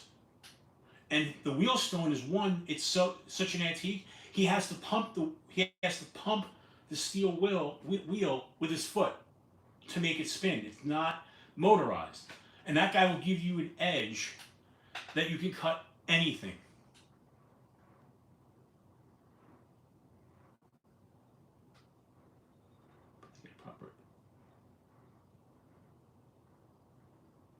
Fair enough. Like I said, I could be wrong. I'm just, better numbers. And again, I know in a lot of cases, experience is the teacher. So for me, even though I couldn't do it, like I said, I used the damn workshop sharpener. That does pretty much everything I need, But I will say this, being a little older, and this is going to sound like the old man yelling at the clouds. I don't mean it to be, because I'm 56, but I'm still like 21 years old. But when it comes to technology, I love tech. One of those people, my friend Rick, he's always like, I want to live off the grid. And I'm always like, yeah. I was like, put a scan bar on the back of my neck. I want to be in the grid. I don't want it to be part of the grid. I want to be in the grid. I love, technology that much. But the long and short of it, the most knowledgeable people about it.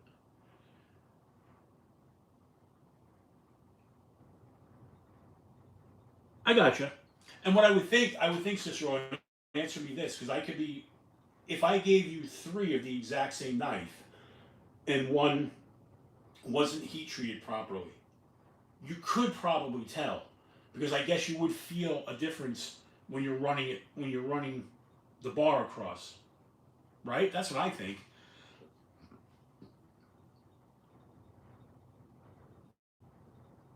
Okay, yeah. So all right, so I got that totally, 100%.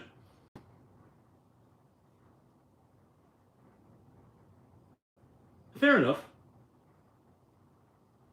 But Robert, would you be able to do? Would you be able to? So if I just gave you this knife here, okay, and just said, tell me it's heat treated properly, you could tell without being able to compare it to the exact same other knife to know what it's supposed to feel like? That's my question. Like, I think what Cicero said, what I asked Cicero, and he said, yeah, if I gave you three of this knife and one wasn't sharpened, one wasn't heated properly, I think you could probably tell me, because it would feel different than the other two. But I think if you had a singular knife and we're pulling it through, I don't think you could actually tell what the hardness was. Good night, Bill. I'll talk to you later in the week. stickiness where.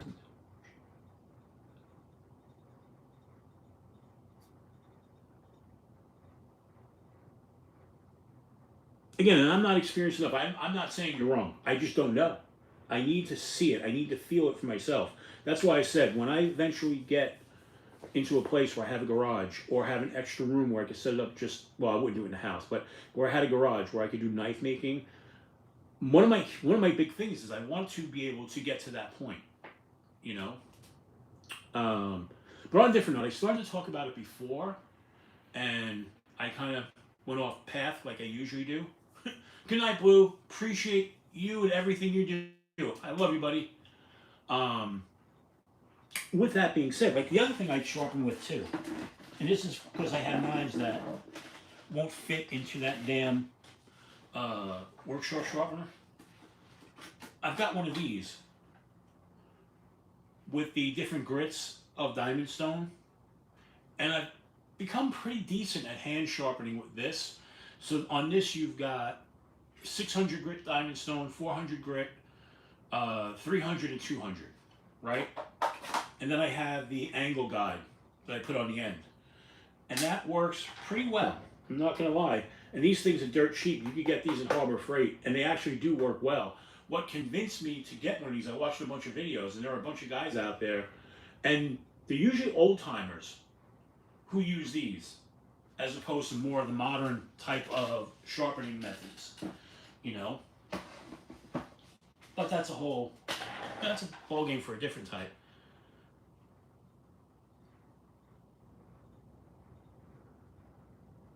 No, I don't, Robert. I don't think that at all. I do think skips are overrated, and I don't think ADCRV is the greatest steel ever. That's not what I'm saying. I don't think that's the case at all. So don't get me wrong. Like I said, I'm very open-minded to it. I just don't know. I need to experience it for myself. I need to experience it. It's one of those things. Sometimes in life, you just need to have things proven, and you need to experience it. You know, with skiffs, I put skiffs on like 30 different knives, and I haven't seen a big difference, other than less money in my wallet for putting skiffs in. And that's something I can comment on because I've done it. You know.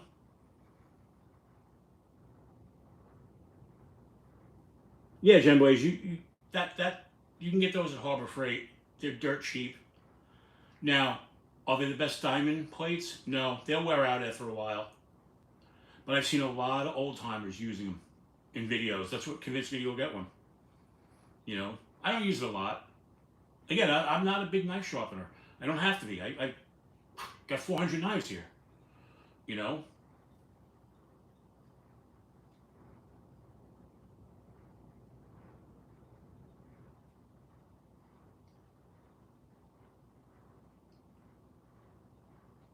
Gotcha, Todd.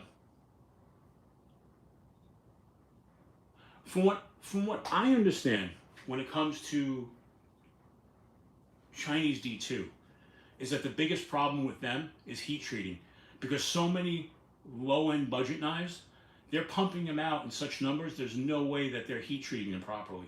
Has less to do with the steel composition, but more to do with the. I heard Metal Complex talking about this, but I also heard somebody else. I don't remember who. Somebody who's more of a metallologist type of guy was talking about, might have even been Landon Thomas, but it might have been because of the fact they pump out so many millions of knives with D2, and I'm not talking about like the big companies like Kaiser or Civivi or Wee or those type of companies, but like the Amazon companies where it's a knife mill and they're putting out all kinds of knives and they're doing it under 50 different names, you know, those guys, that they just don't have the time to properly heat treat anything, you know? So, you know, I don't know.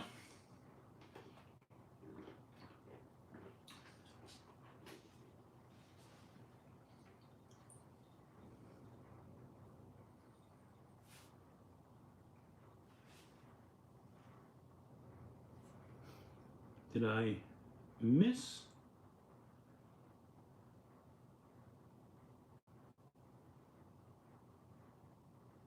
Still stuck on a few diamond plates. Okay.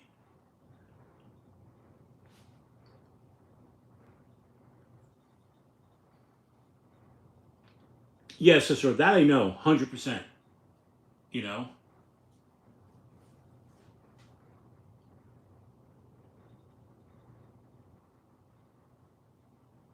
Gotcha, Todd. Gotcha. But now here's my question: if they're not getting the formula for D2 right, is it technically then something else and not D2? And they're calling it D2? Because technically there's a recipe for every steel, so to speak. I'm not, formulation. I'm calling it a recipe, but there's a formulation for each steel. So if you're varying from that formulation, is it really D2 at that point? You know?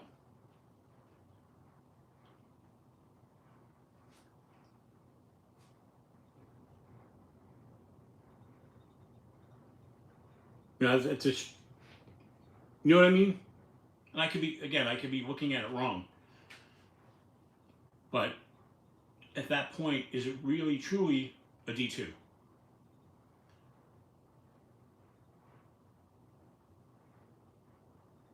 Right, okay. And that's what I thought. They're putting out stuff that they're calling D2 that's really not, you know? And I think, and what I think is sometimes a lot of the Chinese manufacturers get labeled the same all across the board. And I don't think Kaiser, We/Civivi, Sencut are the same as, I don't know, throw a Chinese brand out there that, like Fairlong. Who the hell's Fairlong? But I see a bunch of their knives on Amazon claiming to be D2, but I wouldn't trust it.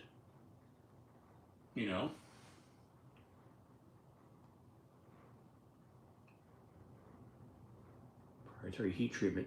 Gotcha. Yep. You have a good night, Roger Baker. PSF 27. Now, here's a question I have for you. I was in Javon's live stream. This is going back about a month ago. And Mr. Kubey was there from Kubey Blades. And he was talking about how he doesn't trust Taylor Hardness's results, which I found interesting. And I've heard other people say that they don't necessarily trust Taylor Hardness's results. I don't know if that's the case at all. I mean, so far I have no reason to doubt him, but I have seen in Javon's live stream Creeley talking about, or Creeley from Kubey Blades, and I say one thing: he's a guy who knows his steels, and he was one of the first knife makers that Laren Thomas gave Magnamax to test it. And he's sitting there saying that when he tests, he goes about it differently than Taylor Hardness. And man, I wish I could remember the guy I watch on, the sonder melts away when sharpening.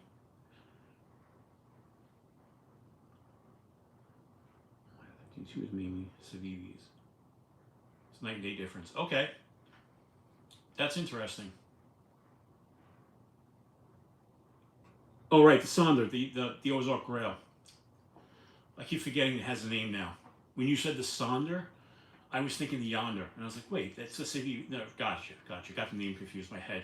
I keep forgetting now that all of a sudden the Ozark trail knives have names. And Fliss has done that now too. Flissa has named all their knives now, which I appreciate. And actually, Flissa is one of the better Chinese manufacturers out there, but not really the results, but the findings and the method of testing. Right. But I also was listening now. The guy in Europe, there's a knife channel, and I can never remember his name. I watch him, but I never remember his name. I gotta write it down. And every knife he reviews, he actually puts through a hardness test on the video. And he tests the blades at 3 different points. And he explains why there are certain points on a blade you can't test because it'll give you different results. And then what he does is he takes the 3 readings that he gets on the blade and makes that an average score. One of the things they were talking about on whatchamacallit, Javon's live stream is that B8022 is that everybody needs to, before you test any knife, you have to recalibrate the machine from knife to knife.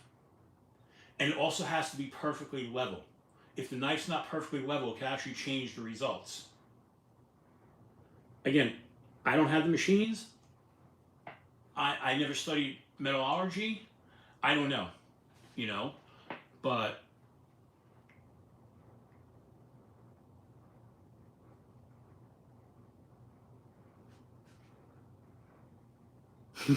you're right, Cicero, 100%. And then they gave one the same name that was already out there, the Thunderhead, which we all know is KC's knife. So I don't know how they get away with that unless it wasn't trademarked by Casey. I don't know. You know? But they were talking about that, like, and I don't know. Like, I don't know what to believe. I'm not an expert in that field at all. Whatever Taylor says is what I look at and go, okay. You know? I wish I could remember the other guy's names. Anybody else watch the guy? He's bald. He wears glasses. He's based out of Europe. He does the knife reviews, and then he actually does the tests. And his testing machine is different. He's not using the digital tester. He's using the dial analog tester. And he recalibrates it after every knife. Before he tests any knife, he actually recalibrates the machine. And the way they recalibrate the machine, if anybody's not seen it, is they have a block that is a known hardness. And they run the test on it, and then what they do is they bring the needle back to what it's supposed to be, and that's how they reset the machine. So they recalibrate it every time is what I should say. You know. Clayton uses the tape. Yes, absolutely. Yep. Yeah, Todd, and that's what they were talking about too. Is that what was the terminology? Not that this wasn't from Javon. This was from the guy in Europe, and he was explaining how environmental conditions can affect the hardness of a knife. Because if it's hotter or colder, it'll affect. So he tries to test them all at the same temperature, room temperature. He regulates the room temperature, so you don't have to worry about that variance. Like I tested it today, the room's 32 degrees. I tested it tomorrow, the room's 62 degrees. You know, he was explaining that. And again, I'm not an expert in it, so I don't know if he's right or wrong. It's just what the guy talks about, you know.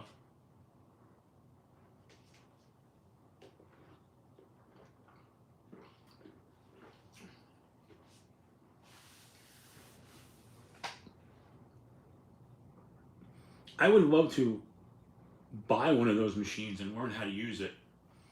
But from what I was talking to Geek Machinist, and he actually uses them at work where he used to work, because they had government contracts with the Navy, and the steel they were rolling out had to be a certain hardness. And apparently there's a huge learning curve on some of the advanced testing machines. Like 2,000-page instruction manuals, you know. But it was interesting. Like I said, I was talking to Elijah about that, you know. But either way, it doesn't matter. Wow, it's midnight, and we never got to we never got to do the pocket checks. Sorry about that, guys. I've been rambling on. But this is a fun one. Like, we're going back and forth. I'm learning stuff. Hopefully you guys are learning stuff. And I don't know. Like I said, I'm not trying to fight with anybody about it. I'm just curious because I don't know. It's stuff I don't know. And again, I want to know. You know, this is never about, hey, I put this on backwards. It's never about, hey, I think you're wrong or not. I just don't know. You know, I wasn't trying to, like Robert Jones, I wasn't trying to argue with you. I just don't know. You know, I do know when it came to the ADC that the stats don't show what everybody else was saying. And I've got the data sheets to prove it. You know, but, and the other thing too is just keep this in mind. There's so many steels out there. To remember every stat on every steel is like impossible. You know, and this is not a bragging thing, but I have, not for everything, but I have a great memory. And like I could look, like when I was in high school, I never had to study. I could look at the board once, see it, and remember and pass tests. And that's why I do really well at different jobs I've had over the years, because I just remember everything, you know? But it has to be something I care about. Like, hopefully my wife doesn't watch back on this. Like, she'll say something to me, and I'm like, yeah, okay. You know, like 3 days later, and I'm like, I don't know. You know? Because it just didn't mean much to me. Sorry. She's going to kill me if she ever watches this. But that's the way it is. You know, it's really weird. I wish I could know it all, but I can't. But I keep studying. And I wish, this is where I wish, like, we had, like, instead of just chat, I would love to, like, have this set up like a Zoom, you know, like a meeting where we could talk about, like, say, hey, this, and get, like, instant feedback as opposed to trying to read it, figure out, people mistype, I mistype, whatever. You know, it happens. And of course, we get limited to how many words we can put into a comment section. Oh yeah, I'm always on there. Yep. I know that website inside and out, Todd. I mean, that's Larry Thomas's website. You know, a lot of information I pulled off of there. Is that the Wazoo stone? Yes, it is. This is the Viking Spark. I just modified it a little bit. I put this Celtic, bead on there. So I also have it on backwards because I took it off today when I was shaving my head before getting in the shower. Now this one is not on the leather because I broke the leather strap on it, and they sent me a brand new one now to replace it, which is right here. But instead of opening this one, I just threw this one on a paracord with a breakaway on the back. So that way if it gets pulled, like no one can choke me, it'll just pop open. But yeah, that's the Wazoo stone. I have worn this now I bought it 3 years ago. It's broken twice, and they've replaced it both times. No questions asked. All they did was want me to send a picture into them to prove that it was broken. The first one cracked on the stone itself, and it actually cracked in my sleep. Greg Vanderlip, what's up? Greg showing up as we're going to go off. Actually, I'm hanging out. If anyone wants to hang out a little bit longer, that's fine. I'm wide awake. So I'm not going to run out real quick. But yeah, Todd, like I said, a lot of the charts and stuff I pulled off of Nice Steel Nerds.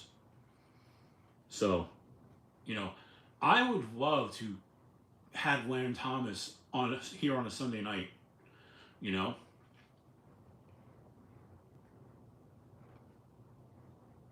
Yeah. Yeah, and like I said, I have a lot of those charts, you know. Yeah, this is a great one. I had another one too that was the rare stone. Like this is the cheaper one, the common stone. But I had the one that had like all the fine colors in it, and that's the one that actually broke. And when they sent me the new one back, they sent me this one which was plain. So hold on, I'll show you that stone. Oh, give me 1 second, boys and girls.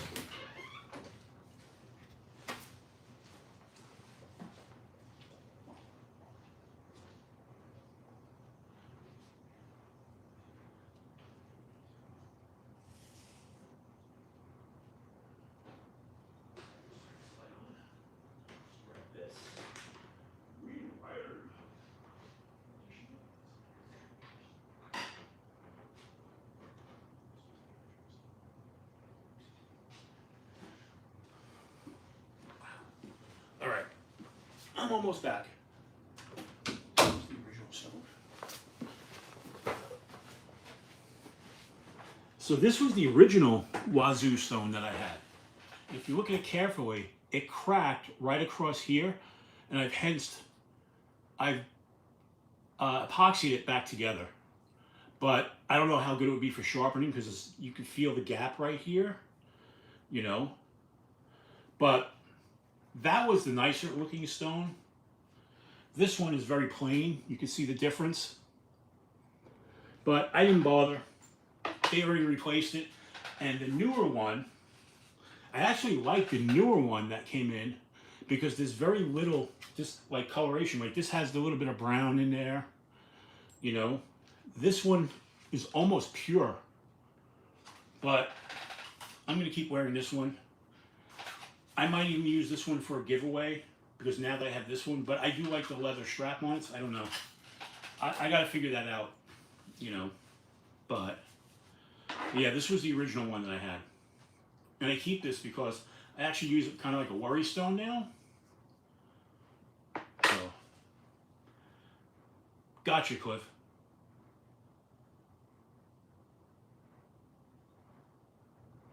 I got you, Matt. But I would like to talk to him. And I know he's done other live streams before. So I'm kind of thinking I want to reach out to him. From what I understand, he's a pretty friendly guy.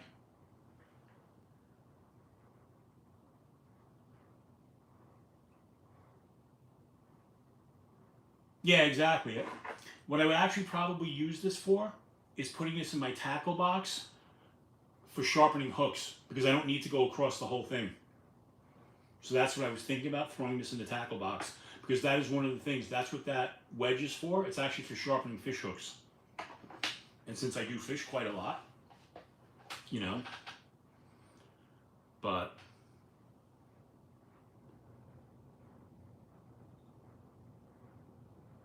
although, yeah.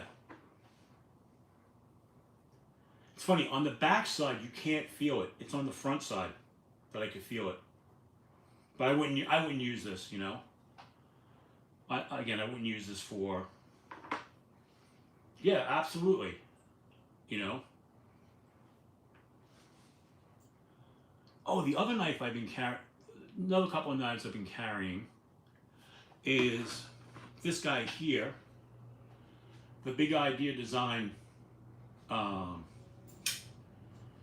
Like this knife.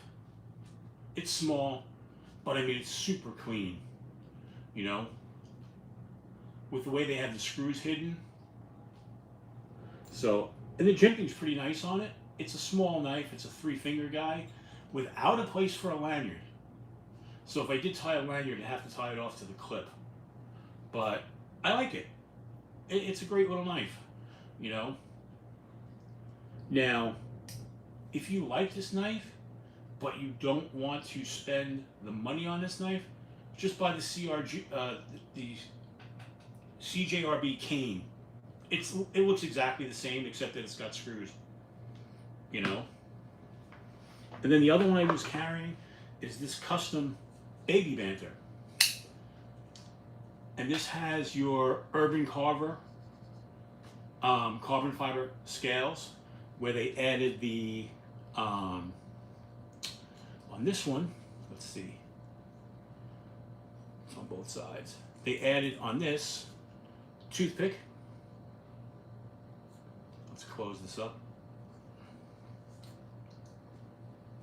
You've got your tweezers.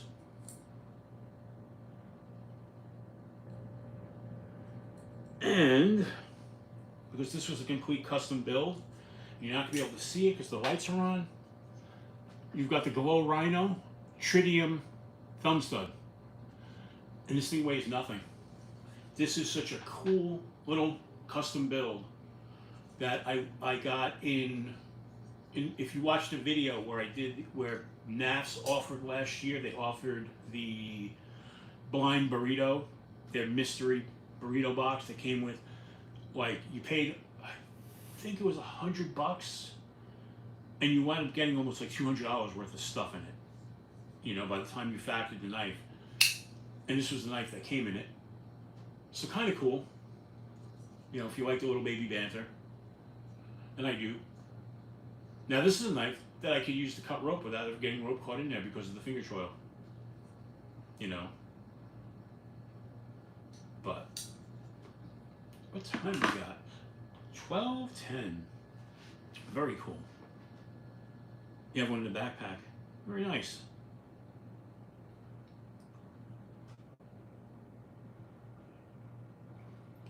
Well, the chat seems to be slowing down. Oh, wait. Have one with the unlock composite scales as well. Did a few bolt-on mods. And tritium thumb stud. Very nice. Oh, very cool, B Shady. Very, very cool. So, the chat has slowed down a bit, although we still have 34 people here. I think I'm going to wrap up. I had a lot of fun tonight. I hope nobody got pissed off at some of the stuff I said, you know. Oh, speaking of which, Matt, yeah, it's really funny. About back in April, CJRB reached out to me. They sent me, they wanted to know if I wanted to review a couple of knives, and they sent me a list of like 20 different knives to choose from. And one of the ones I chose was Double Tap with the recoil lock. I never heard back from them. So on Thursday, I went back into the email and I wrote back to the guy. His name was James. And I said, hey, James, I was like, I sent you all the information, but I haven't heard back from you. And he apologized, and he sent me two knives. He sent me out 2 knives. But the problem is I don't remember the other one I chose. I chose the Double Tap. I don't remember the other knife. But those should be arriving next week for me to review. So it was kind of cool. And also, I also had the same problem with Olight. Olight reached out to me. They wanted me to test out the new O Station that's coming out.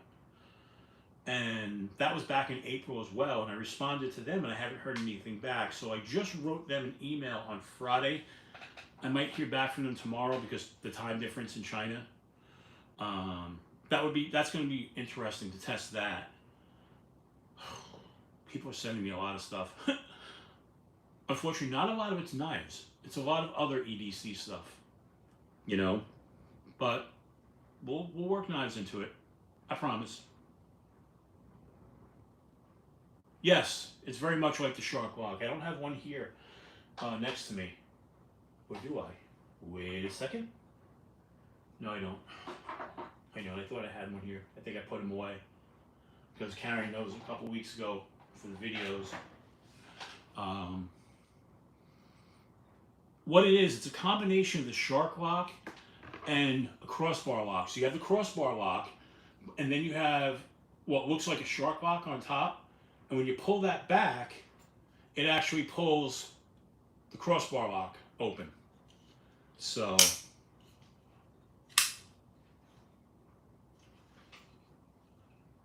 what's the Krag? No. Hold on, Todd.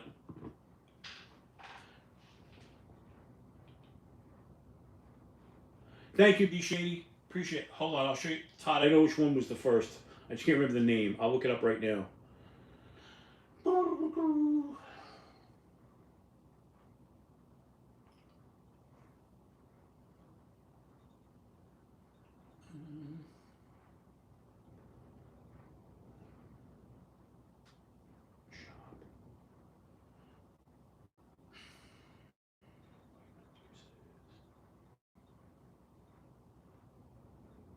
Recoil lock. The Bolt was the first one that came out. It was the Bolt. And now they have the Kicker, right? No. Yeah, the Kicker is the newest one that's got the recoil lock. And then they've got the Simoon. I have the Simoon. I have the Bolt. The Double Tap's coming. The Kicker is new. I don't know much about it. I'm looking at their website now. I don't think the Krag is a recoil lock. Let's see. Let's bring up the Krag.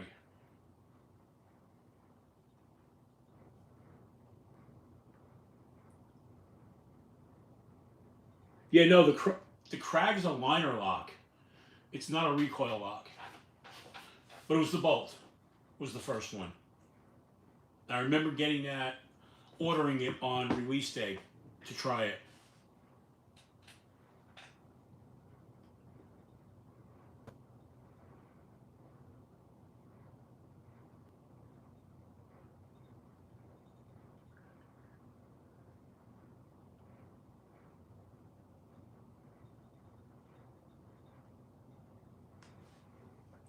According to their website, the Krag is a liner lock. I was just looking at it. Let's see.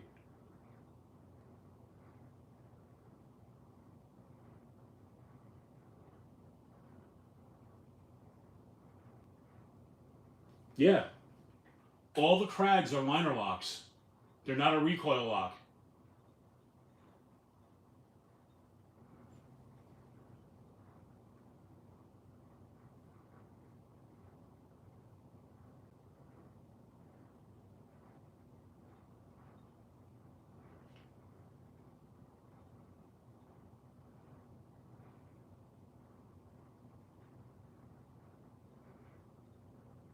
Old Metal Monster, hello there. Welcome in. If you were here, I missed you. Sorry about that. Let's see.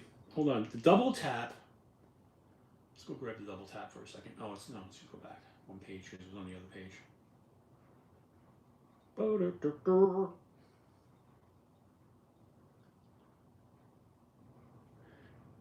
You know what's really weird? The way they list, as opposed to listing it,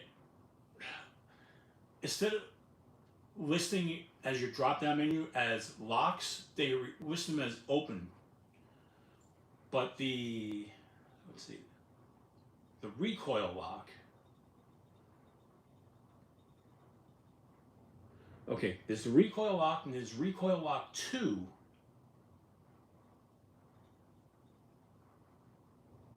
They list the same knives on both. But let's see some of the double tap.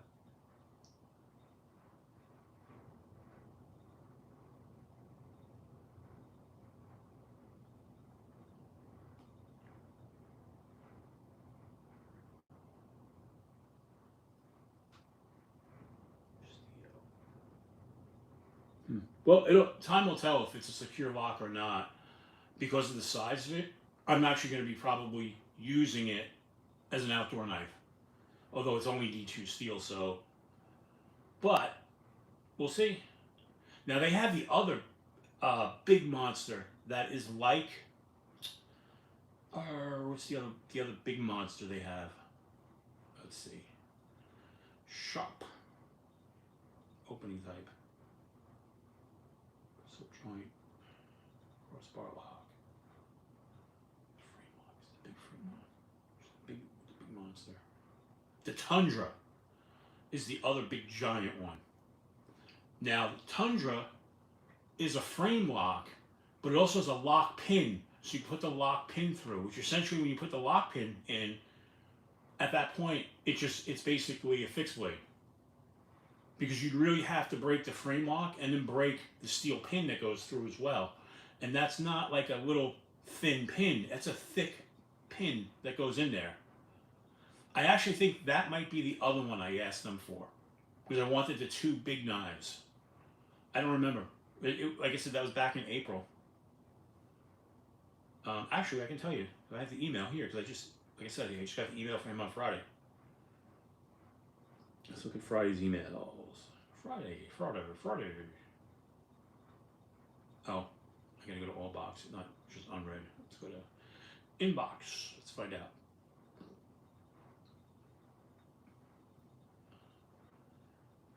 Christ, so many emails.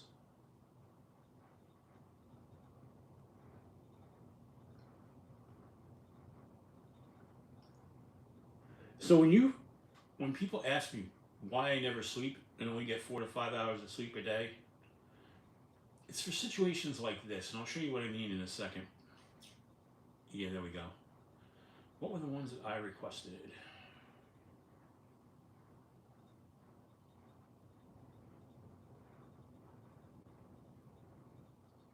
Registration.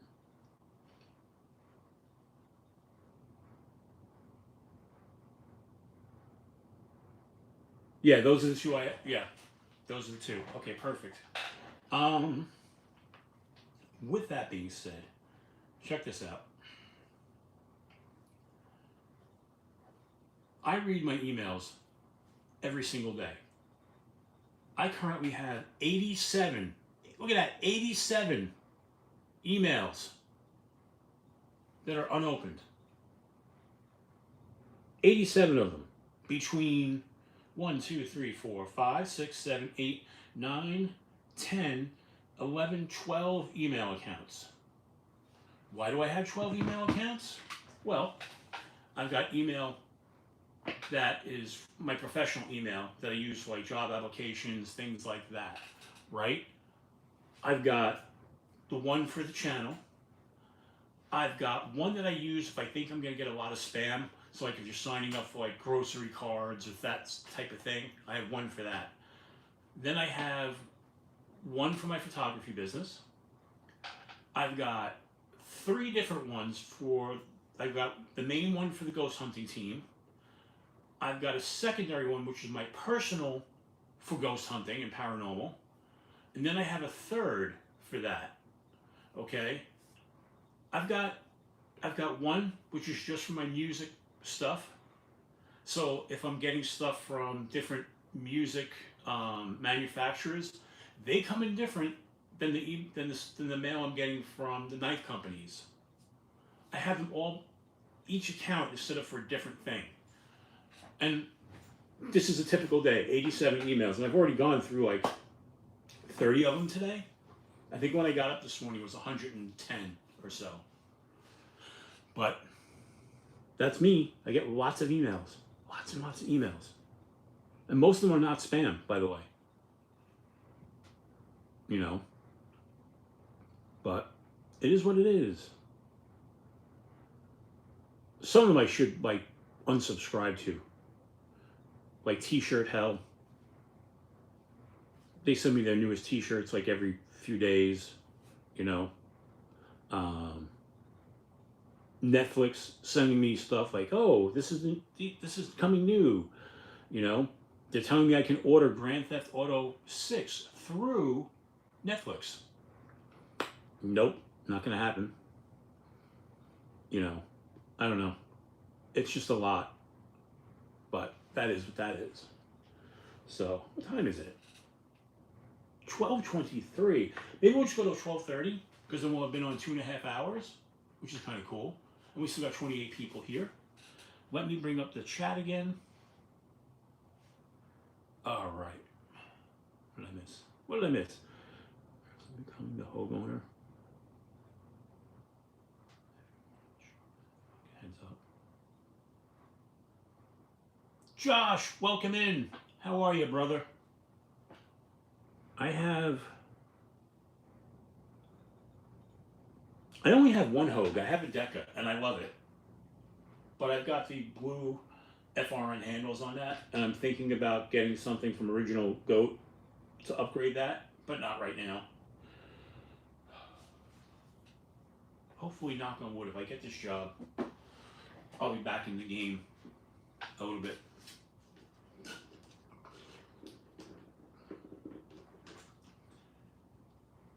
Of course, I'm never going to sleep because in my water here, I added the whatchamacallit, the electrolyte and caffeine formula. So that's going to keep me up. And then I'm drinking iced coffee as well. So I'm going to be up for a while. I'm like wide awake, like wired awake right now. But I think I'm like the last show on a Sunday night, right? Technically, because I go from 10 to midnight usually, you know, so I'm the last Sunday show. I know Donnie comes on at midnight generally. Donnie Bless.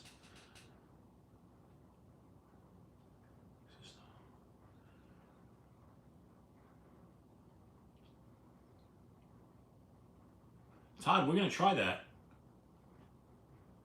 No, I haven't. Because you know why? They're not sugar-free. Like this powder stuff is sugar free. So I don't, being diabetic, I don't do anything with sugar really, as far as like overly sweet. I mean, some things have natural sugars, you know, and every once in a while I'll cheat. Like yesterday, you know, we went to Dairy Queen, and I got a Blizzard. I got one of the brownie, the brownie Blizzard, which they're awesome. But I can't do that all that much. You know, I try to stay away from most sugars, you know. But no, I haven't tried those because they are full of sugar from what I gather. Like even my coffee just has creamer, no sugar. Oh, anybody know what this is? Anybody? Bueller? Anyone? This is a magnet out of a microwave. So when I was working at my old company, whenever my technicians were working on microwaves and they couldn't be fixed and they had to be thrown out and they were being replaced, my guys would pull these magnets out for me. These things are ridiculously powerful. Like you could literally use these for magnet fishing. If you put a couple of them together, actually I'm going to make a magnet fishing rig where I've got a bar that's going to have one on the bottom and then 4 going around to drop down. But that's what this is. This is your magnet out of a microwave. Like I said, I had them. Okay. Hear that? That's just it sticking, like pulling out of my hand. Now let's find a knife that's actually really metal and not titanium. Let's see. Oh, look at that. We've got the Zippo. With one pull, we've got the Zippo, we've got the knife. You know. Yeah, same thing with me. J1 Duty. I've got one literally. If I walk out of, you know, I have our complex that we live in, you know, with all the condos and townhomes. But if you go out the front of the condo and go left, it's literally 5 minutes. Not even. Probably, because as soon as I get to the end of the driveway at the complex, I can see it off to the left. So.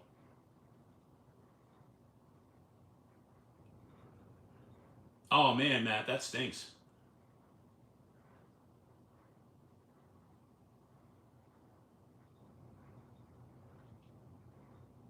My wife's best friend, her house is actually next to a Dairy Queen, on about 20 minutes from here in Jersey. So their house is here, and there's a big white fence, and then the Dairy Queen's next door. You know. Oops, stop most locks.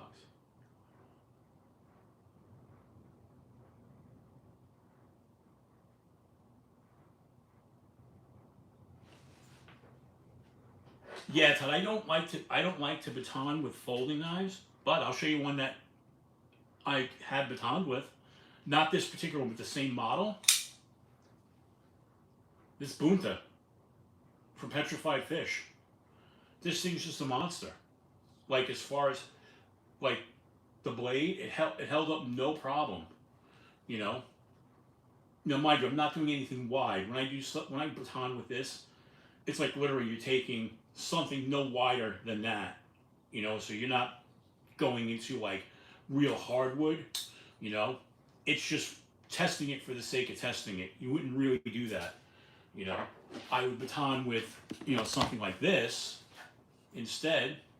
I have no problem with it. I would always use a fixed blade for batoning.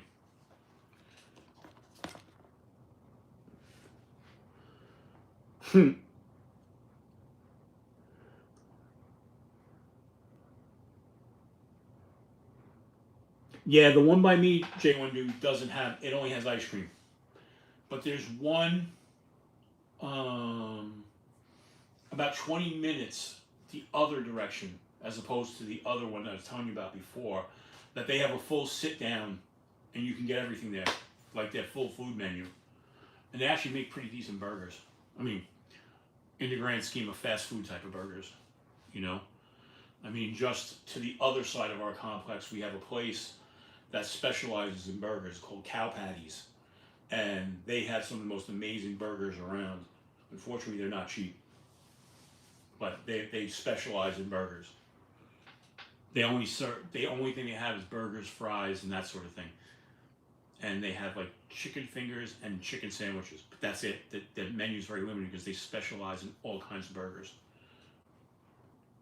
So, all right, folks. It's been 2.5 hours. This is the longest live I've done. And it's because you guys. You guys have been a lot of fun tonight, and I appreciate all of you. So, look out this week for the members give the 4,000 giveaway is going to be 2 weeks from tonight, 2 or 3 depending on. I got to look at the schedules. One night I can't be on. I don't know what night that is, but I think that's going to be in 2 to 3 weeks. But next week we will have. I think it's next week. I got to look at the schedule. But next week we will have the members. I will get a members video out for the giveaway because we're overdue on that, and I apologize. That's all me. So. Thanks, guys, Mr. Mouse. I appreciate it. You guys are awesome. Thank you so much for being here. And for the new people that came by, I hope you liked it, subscribed, and we do this every Sunday. You know, today was a little bit more serious, talking about the knives and whatnot, and I thought this was going to be more of a lighthearted show and have fun. But yeah, we'll have more fun next week. I hope you guys had fun. You know, and I will see everybody during the week. I'm sure I'm going to be doing a live during the week, you know, but I will be up. I'll be up for a while. I'm wide awake. Thanks, Shaywin Doobie. Like I said, I appreciate all of you. You guys make my Sundays. Like, growing up, I used to always get depressed because I had school the next day and it was the end of the weekend. Sundays were always, and I've never shaken that feeling, even as an adult. So this is so much fun to come and hang out with you guys. And like I said, I love this community. I love all of you. Really, thank you. So, with that being said, as I always say, until we meet again, keep your blade sharp. Good night, folks. Have a great night. Talk to everybody soon.